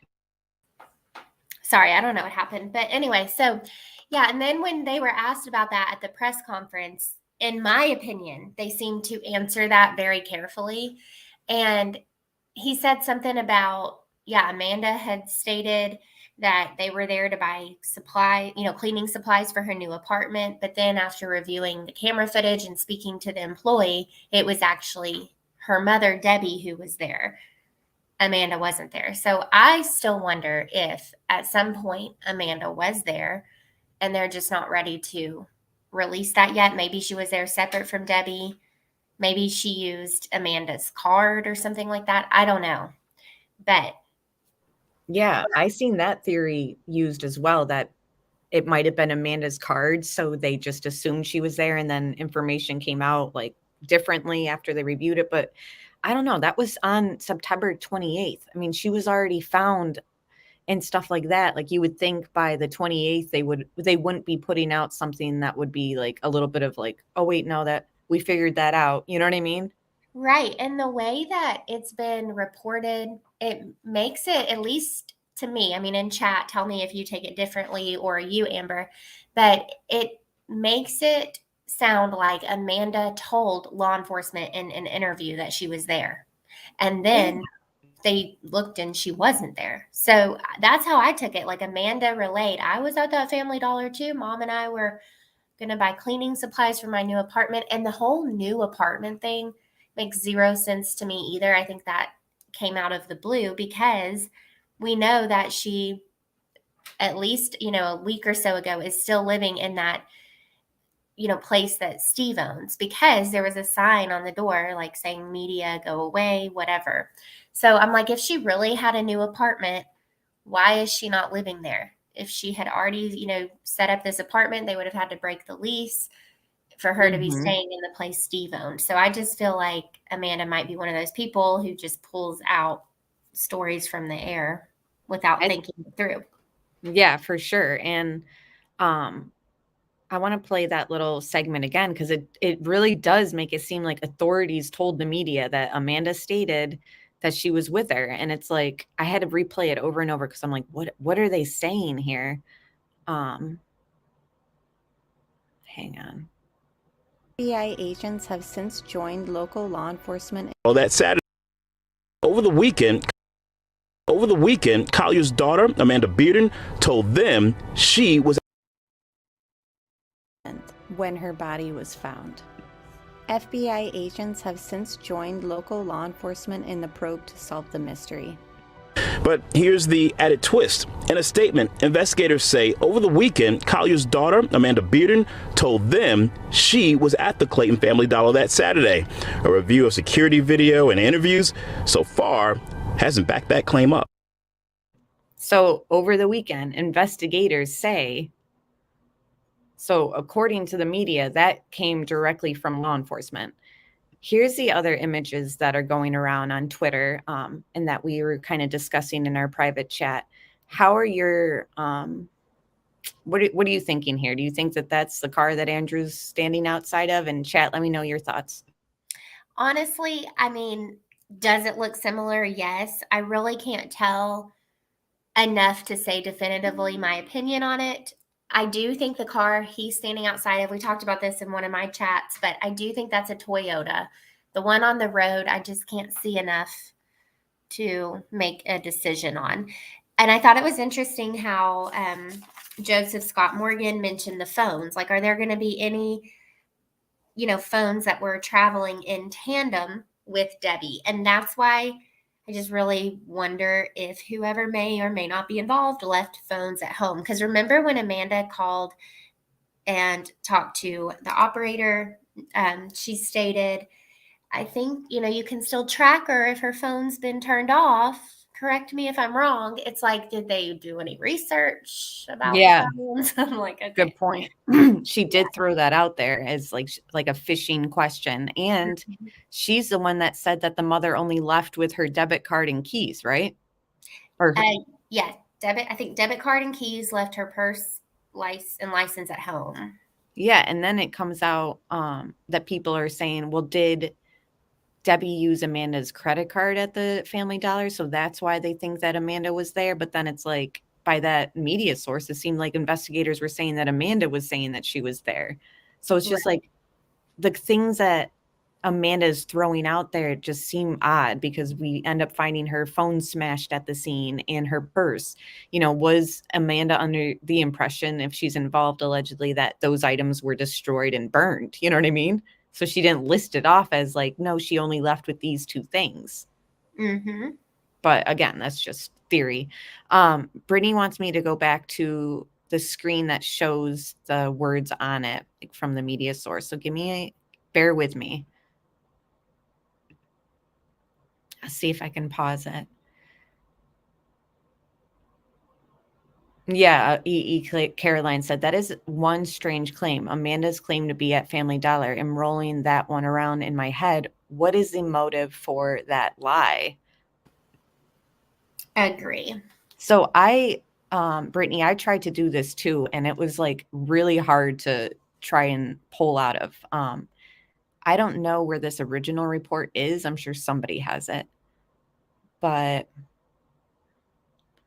I'm looking, review a store camera footage, blah, blah, blah. Yeah, it just says she was not at the store. And that was mentioned in the press conference as well. It'd be interesting to go back eventually and look at the answer when asked about that, because that's where the cleaning supplies in the new apartment came into play. I'm looking in my notes too. Yeah. Hold on. I'm reading Florida Bass Fishing's comment. Coffee number 3 and still in a coma. This happens after a night at a hockey game with lots of alcohol consumed. Lord help me today. Sending prayers. Yeah.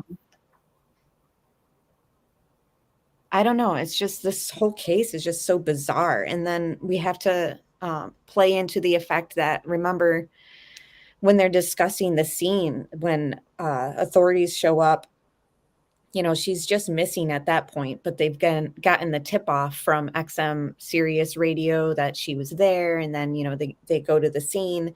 She was missing for 18 and a half hours at that point. 12:28 p.m., 911 dispatch tells sheriff a caller from Sirius XM radio has been pinging a vehicle per request from Athens Police Department in reference to a missing person. And then it goes on to say, Sirius told 911 dispatch they're trying to locate the vehicle and pinged it, stopped at a pull-off near the highway. And then that's when they found the rental. The officer goes to the area and locates a van. Highway pull-off leads to an old logging road. The one officer tells the other one he noticed the van the day prior, which was Saturday, around 5 p.m. And it was normal to see because lots of cars pull off in that area. So he didn't stop, and Debbie had not been reported missing at that point. So once they get to it, you know, the vehicle was unlocked.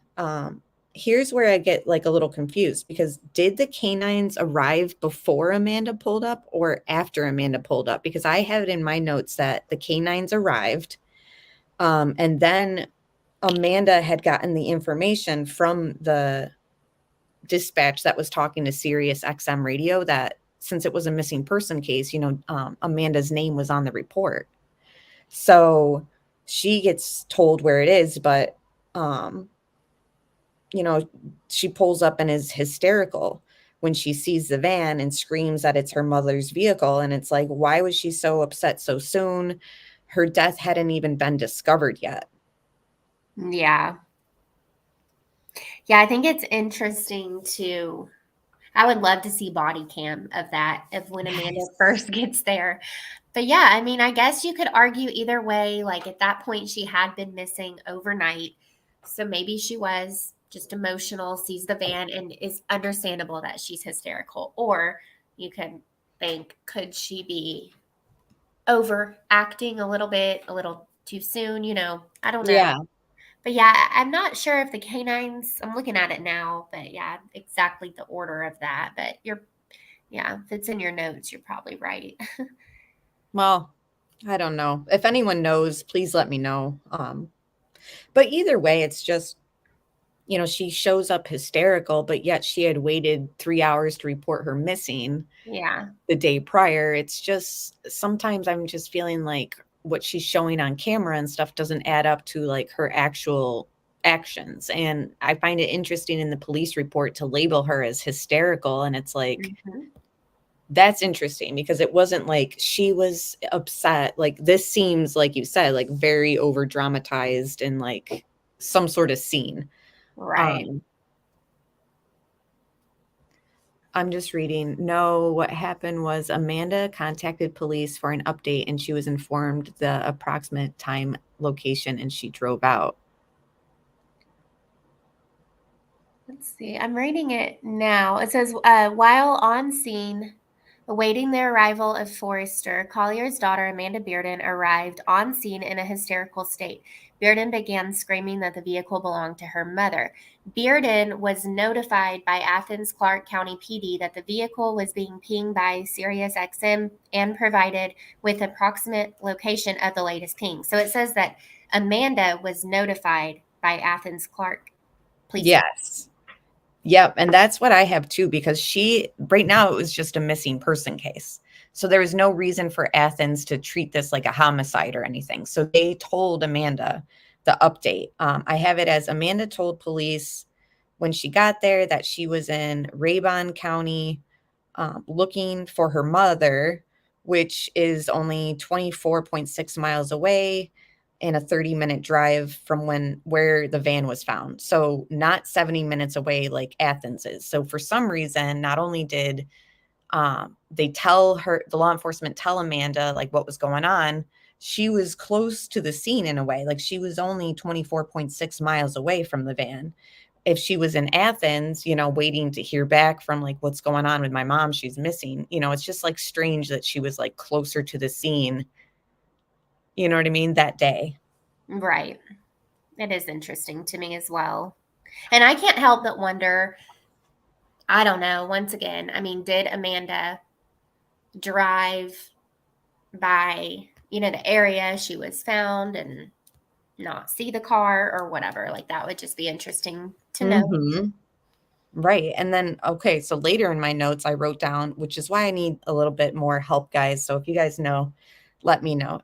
I put dogs arrive after Amanda and go to the driver's side door, then runs down the old logging road. So my notes say two different things. So luckily I can read it, but I need clarification on that because I mean, I took these notes like days ago. Like I said, like we've been juggling a lot in true crime community. We need answers on like multiple cases. So it's just a lot of questions still remain for me on this one. Like, you know, we need to know the cause of death. Yeah. So, okay, here's my notes. Do you want to, or not my notes, but I'm from the incident report. Do you want me to read it real fast? Sure. So, Sergeant Neal requested Lee Arundel Correctional Institute K9 Lacey K9 to be en route. Okay, so they request Lacey K9. And then a short time later, dispatch informed Sergeant Neal that Lacey was unable to respond due to unavailability of a K9 and was advised that GSP Aviation would be en route. So then Sergeant Neal requests Deputy Blake Forrester to be en route. And then while waiting for the arrival of Forrester, Amanda shows up. So it doesn't seem like they had canines there when Amanda showed up. So while speaking with Bearden, Forrester arrived on the scene. Neal briefed Forrester on the incident and requested that he deploy his canine in an attempt to locate Collier. So it seems like they were awaiting Forrester with his canine. Amanda shows up screaming and hysterical. And then while speaking with Amanda, Forrester arrives on scene and it's requested that he deploy his canine. And then... Okay. Yeah. And Allison's also saying Amanda arrived after the first officer, but before the dog showed up too. Okay. Yeah. So we got that ironed out. Thank you, Allison. Thank you. And yeah, it says 10 to 15 feet. They found like the blue tarp. 10 to 15 feet away from the blue tarp, the officers spot something tan and realized it's Debbie's, and then found the remains of the fire. we've heard that she was partially nude. And I think that right now, because it was going back and forth on partially or fully nude, I'm thinking partially. I don't know where you're at there. I'm starting to think partially. Like, I understand in the incident report they state nude, but I just wonder if that was, in your initial notes, you see something, you jot it down. Could be Yeah. more like that. Like, he hadn't gotten real close and examined yet. Now, the shoes, I want to know if she had shoes on or off. That's really big to me. I agree. And if maybe that's part of the whole, like, partially nude, like if it was just the top, then everything else is assumed to have been on, maybe. I don't know. We need more clarification there. But I'm just wondering, like, they said that during that court TV thing that they wanted to match up statements and all that. Like, obviously the interviews are vital in this. And if Andrew's father is doing a GoFundMe for legal stuff, like, that's sort of telling in a way, even though they haven't come out with any updates, that's sort of still telling. Agree. I don't know. Like, I just have like a lot of questions still, obviously. And so right now where I'm at is I want to know the exact time that Amanda tried to call Debbie, because she stated that it was right after she got the Venmo, and then her alleged boyfriend is allegedly on social media stating in comments under an MMA account that it was an hour after the Venmo was sent. But again, I don't know all of that hearsay business, but we just never got like a time there. And them waiting so long to call 911, is very suspicious. And then we've listened over and over to Amanda's 911 calls, and those are obviously alarming too. Just a lot of fishing for information from the police, I feel. But yeah. And I mean, I just think with the whole missing report, like, technically it was Steve, but Amanda was there. I still want to know, like, was Amanda already at the house when Steve got home? What time did Steve get home? I have no suspicions of Steve. I just think likely they were one of those couples who didn't really communicate throughout the day. Debbie knew he was at work. I know my parents don't sit there and text back and forth all day. So I think he probably got home and figured, okay, Debbie's out doing the food shopping, and then Amanda shows up. Because I think at one point you can hear on his call, he says, she showed up and told me about this strange text. He didn't know it was a Venmo, or he didn't relay it was a Venmo if he knew. So Good morning, Connie. Good to see you. hello, Connie and Karen. Enjoy the rest of your day. Bye, Karen. Yes. Yeah, it's just, with the Chick-fil-A information come out, it's leading me even more to think that nothing was setting her off as like being in trouble at all while she's in Family Dollar even. Like, I've gone back and forth on that, because I know that the clerk and everyone on the media has stated she seemed calm and not in distress, and I've been questionable of that, because I just feel like everyone's perception of things are different. Like the worker at the store might have thought that she didn't appear distressed, but maybe she was, you know what I mean? So I've kind of left that open. But if this Chick-fil-A stuff is accurate and she did go to a Chick-fil-A before the Family Dollar, I'm thinking like, well, for a while of the day, something must have been fine. Because I've gone back to even thinking, like, did something happen as soon as Steve left the house, and then Debbie was put in a situation of like, you're coming with me. But then if they're saying no sign of kidnapping, I guess that would mean that didn't happen. Right.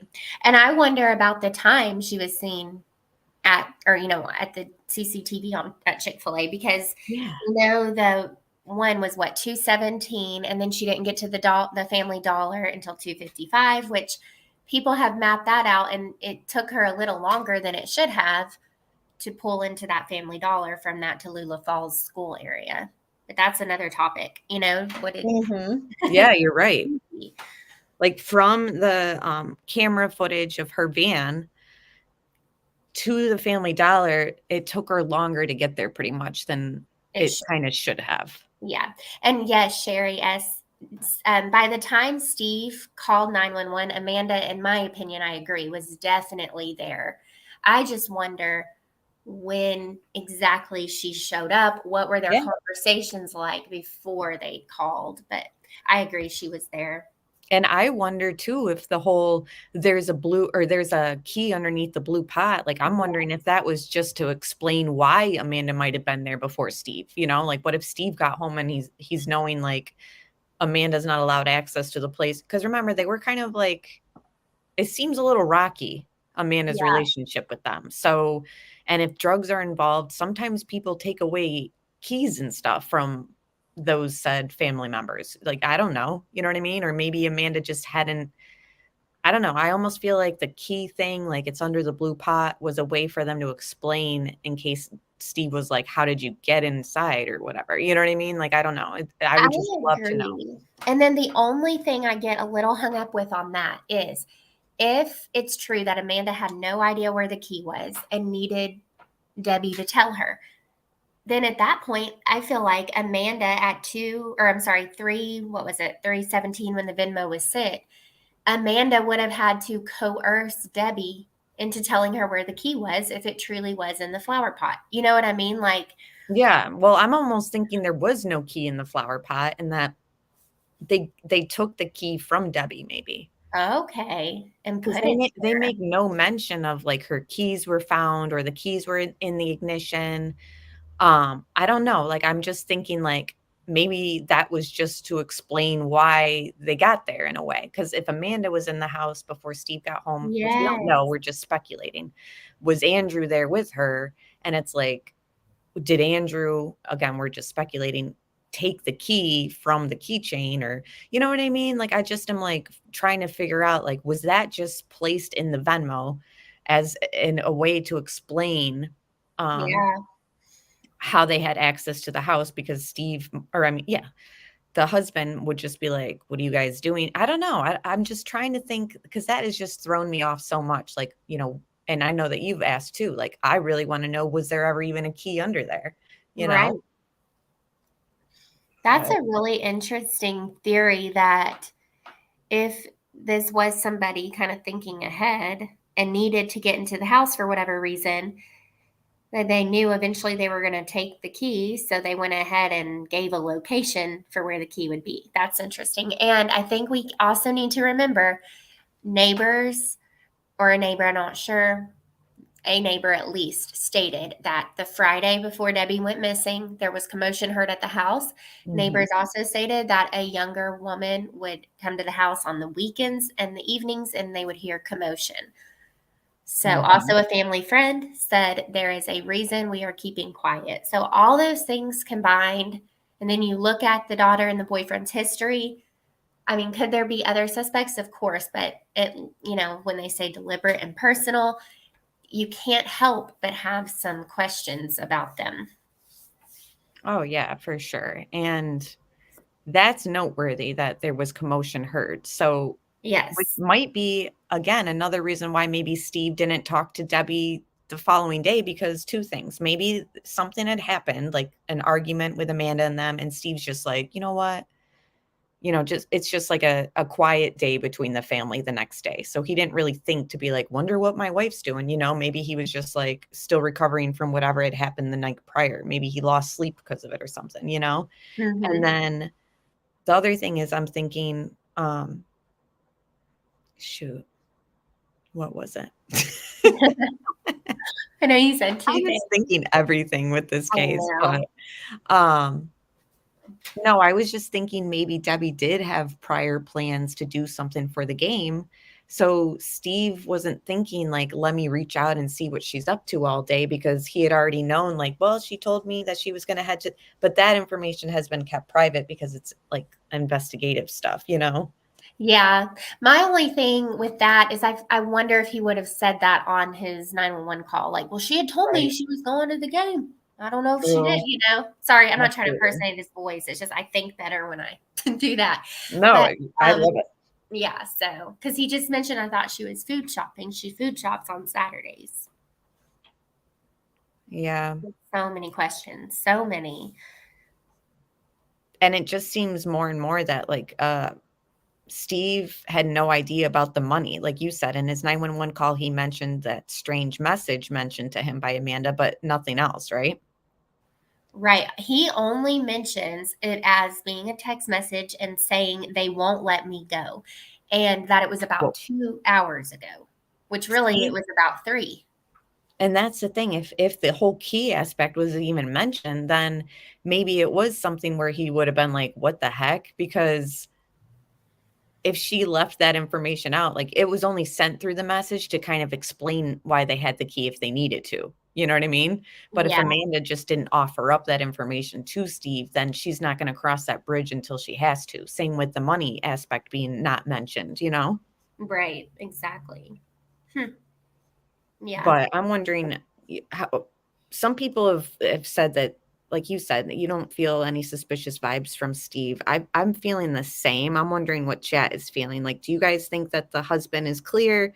Press 1 for husband being not a suspect in your mind. Press 2 if you still have questions about Steve or think that he's suspicious. And from everything I've seen, it just seemed like they were, like happy. Like we don't have any friend coming forward saying that there was an affair going on possibly or anything like that. So, Yeah, and there were actually friends who had spoken out and stated that he loved Debbie and he would never, that they had a good relationship. So friends have spoken out and it's been all positive. I mean, yeah, people can hide things, whatever. That's just where I'm at right now. yeah. And it's fair to kind of keep people on the table as suspicious because they are closest to the victim. So that's completely fair if people are thinking suspicious maybe, but I don't know. It's just, let me actually just end because it is almost 10. And I just wanted to I don't know, just get everyone's concluding thoughts right now and yours about things. I know it's just, I feel like we were left after this discussion with more questions. I agree. I was hoping that you would come on and just explain everything and I'd be like, oh, that makes complete sense. Yep. Okay. Moving on. But this is just a case that I think that there's so many people interested in this case, even though like it hasn't really been going around because there's no new information. And obviously the ongoing search for Quentin is a top priority for a lot of people, as it should be. But I just am like wanting an update on this case so badly. And if she's at this Chick-fil-A before the Family Dollar, then it's like, at what point did something go wrong? You know what I mean? Right.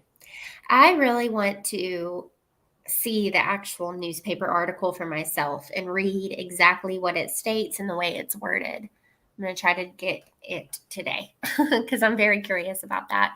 But yeah, I just feel like this, with law enforcement saying deliberate and personal, not a kidnapping, not an unaliving. I just really feel like whoever did this to Debbie was known to her. I feel like she was asked to go to this location. I don't feel like she just randomly went to that Family Dollar, randomly was at that pull-off spot. I also still think the rehab close by could be important to the case. I wish someone had asked about that in the press conference. I wish they would do another press conference. But yeah, I mean, I don't really have any set theory or answers. I just feel like whatever happened was not a random act. Yeah, I would love to know, did what's his name ever go to the, and of course it'd be protected under HIPAA, but did Andrew ever attend that rehab place? Not that we know of. I mean, not that I've seen. All I know, it was an all-male rehab, but I've never seen if he attended it or not. I'd love to know if maybe his father had been there. Right, like if they had any kind of connection to it. Yeah. Like, because if he had made that drive before and known where that pull off was, and that to me is significant. Like, I mean, I'm sure it being a local highway area, he's driven on that area and knows like that those pull off spots exist. Like, anyone who lives near a highway, you kind of know like little spots on it. You know what I mean? But It's Yeah. just it would be nice to know if it was like, oh yeah, we actually found out his father went to that rehab, because it being a male one is obviously going to narrow down like if there is a connection, who it would be to. Yeah.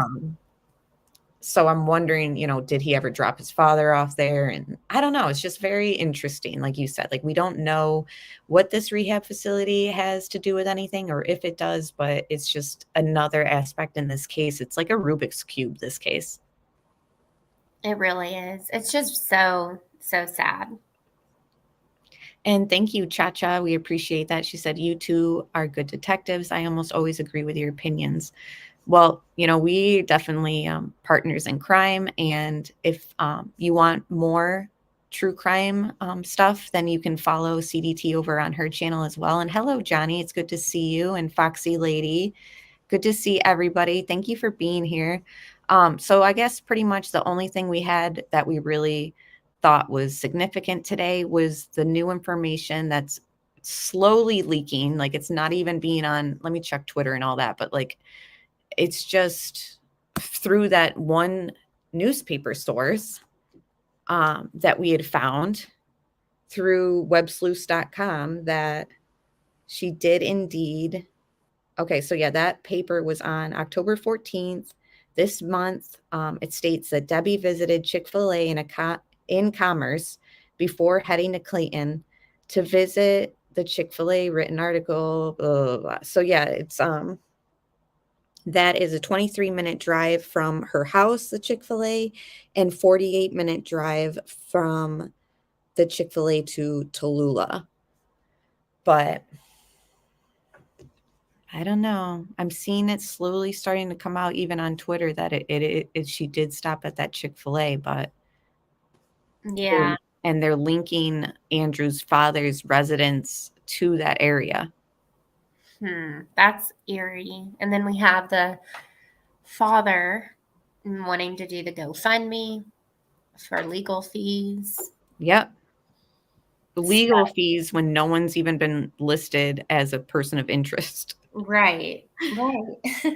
Like I can't help but wonder, are they starting to call them in for more and more questioning? I don't know. I mean, there's a lot of questions still at play. Yeah. I think once again, it's really frustrating in cases where they're not able to solve them. And that's why with this case, I just really hope that they left some trace, whoever's involved in this, a phone, GPS, forensic evidence at the scene, DNA, whatever. Now, I do think it's good that their fingerprints are in the system. So that's, And I'm just thinking that they're just not smart enough to really get away with this. I mean, maybe it's a smaller agency. They do have FBI helping them, but I'm like, maybe they're just going through all the cell phone data, like you said, and matching pings. Everything's got to be, perfect before they make an arrest, obviously. I feel like it is sort of like we get frustrated because we just want it to conclude. Like we watch like Law and Order or whatever, and we just, I don't know, like obviously we know that that's not how it works in the real world. We're smart individuals here, but we just want a conclusion because it seems so obvious at times. You know what I mean? Right. Can I quickly read the GoFundMe? Yeah. Okay, so he writes, to help cover the cost of the attorney that I got for my son, to pay for polygraph exam investigators to gather all the, he spelled it wrong, I don't even know, exculpatory evidence to prove that a shadow of a doubt that he had anything to do with the murder of Debbie Collier. So I read that exactly how he wrote it. So basically he's saying he's already got an attorney for his son to pay for the polygraph exam investigator. So I wonder if they're trying to get their own polygrapher. But once again, that doesn't do anything. Right. I mean, maybe the whole point of that would be he failed his polygraph, so they want to get a second opinion. Yeah, and then I find this interesting too. Okay, so this is just a comment from this same Max Geigrich. This is October 24th, 2018. I have no idea the reference of it. I'll post this on my community page so you guys can see it. But if you scroll down, you see this comment. And from October 24th, 2018, he writes, I had nothing to do with all those suspicious packages. I was at work all day. Personally, incompetent bomber. Nobody takes the time to do shit right anymore. So I don't know what that's about, but once again, it's like he's trying to defend himself from some packages back in October of 2018. Whoa. Really weird. I'm going to send you that real quick because I don't know. You probably have it. But yeah, just scroll down on his main GoFundMe where he mentions the purpose for it. And that's interesting because just, I don't know. It's almost like the Venmo vibe, isn't it? Yeah, it's odd. It's like a staging of words to explain something. Like he's just, I don't know. I don't know. I feel like it's definitely possible that if Andrew's involved, that possibly one of his parents, if not both, I mean, they both have bad rap sheets. Sorry, but I mean, like that guy said, or Mike from Profiling Evil on that Court TV segment we watched, it seems like Debbie was very low risk, like for being a victim. But it seems like people around her, and again, it would really only be because we haven't pulled up anything negative about the husband, you know, and what's the husband doing his 911 call? He names Amanda as the stepdaughter. So that's always stood out to people. You know, it's almost like a disassociation of her with her. Yes. Yep. Pink Dahlia wants you to read that one more time. Okay, I will. Your voice is so nice. So okay. And I'm sharing it. So Bed Crime Stories is who originally shared the screenshot with the GoFundMe. Or I guess okay, wait a second. So actually it looks like it's on his Facebook page and he created a fundraiser. Got you. So not a GoFundMe like we've been saying.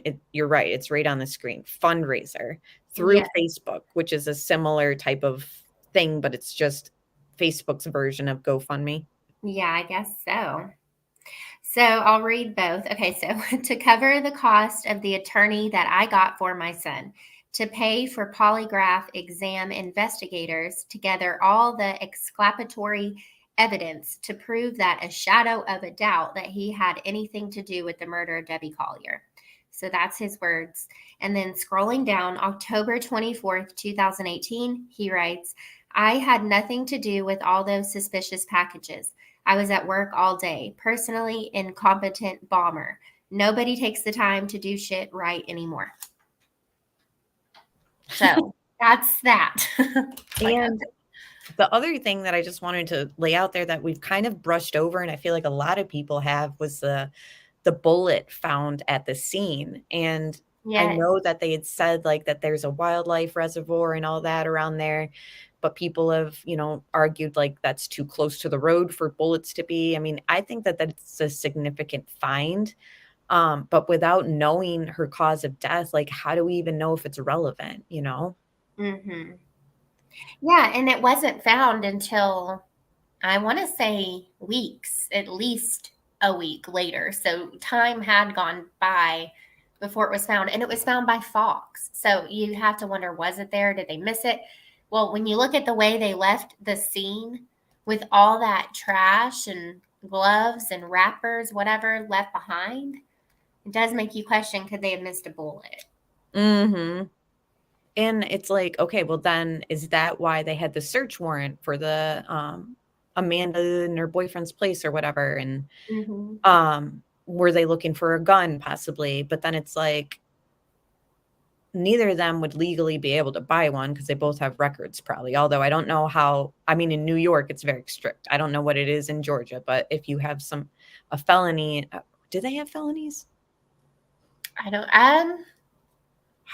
know. I can't think off the top of my head right now. I don't know. I guess if people want to commit a crime, it doesn't matter the gun laws. They'll find a way to get it. And I guess judging by the associates with these people, that they would be easy access to get a gun. But I don't know. It makes me wonder if they were looking for a gun and that's why they did the search warrants. Like if she was shot, you know, it's just very questionable. Like why they were approved the warrants so immediate. And it's like, well, then maybe it was like an obvious death, and it must be obvious if they're labeling it as a homicide. Right. I don't know. I'm just so hung up on like what happened. I need to know like manner is homicide, but I need to know cause of death. Yeah, same. That's very important. I want to know everyone's opinion so far in chat. Like, how do you think? Christy B said, I don't think she was shot. They would have already told us. And I was thinking she was. And then now that I've re-listened to that court TV aspect, and Joseph Morris was stating that for them to rule out she unalived herself, it must have been like a manner or a cause of death that wouldn't be classified in like an unalived situation. Right. But that's just his opinion, but I don't know. And yeah, a lot of people are thinking that the bullet was just like a random drop by someone there, and it definitely could be, but hopefully that was processed better than the crime scene. Yeah, I hope so. But either way, I really appreciate you coming on with me and kind of going through this a little bit in like a review style. And I just always appreciate your perspective. So thank you again. And I will be in your live stream later today in chat. So I'm looking forward to that. And everyone, please join us over there. Did you pick a time and stuff? Let's say about 1:15. Okay, so afternoon live at CDT's channel. Please join us over there, and we'll continue more true crime talk over there. As far as everyone else, thank you for being here. We'll talk soon, hopefully in her chat, and we'll be covering more cases here on this channel. Also, obviously, we want to know what happened to Quentin Simon, and any other cases that take place. We'll be, standing up for the victims for justice here and over at CDT. So thank you, mods in chat, and everyone on replay. Everyone have a great day, and bye, Kelly. Yeah, bye. Thanks for having me. Real quick, I shared the screenshot of the fundraiser with the bottom 2018 comment on my community. It originally came from Bed Crime Stories. So if you want to read it for yourself, it's over there. So thanks for having me. I always love chatting with you and everyone in chat. Good to see you guys, and I'll see you later. Bye. Bye.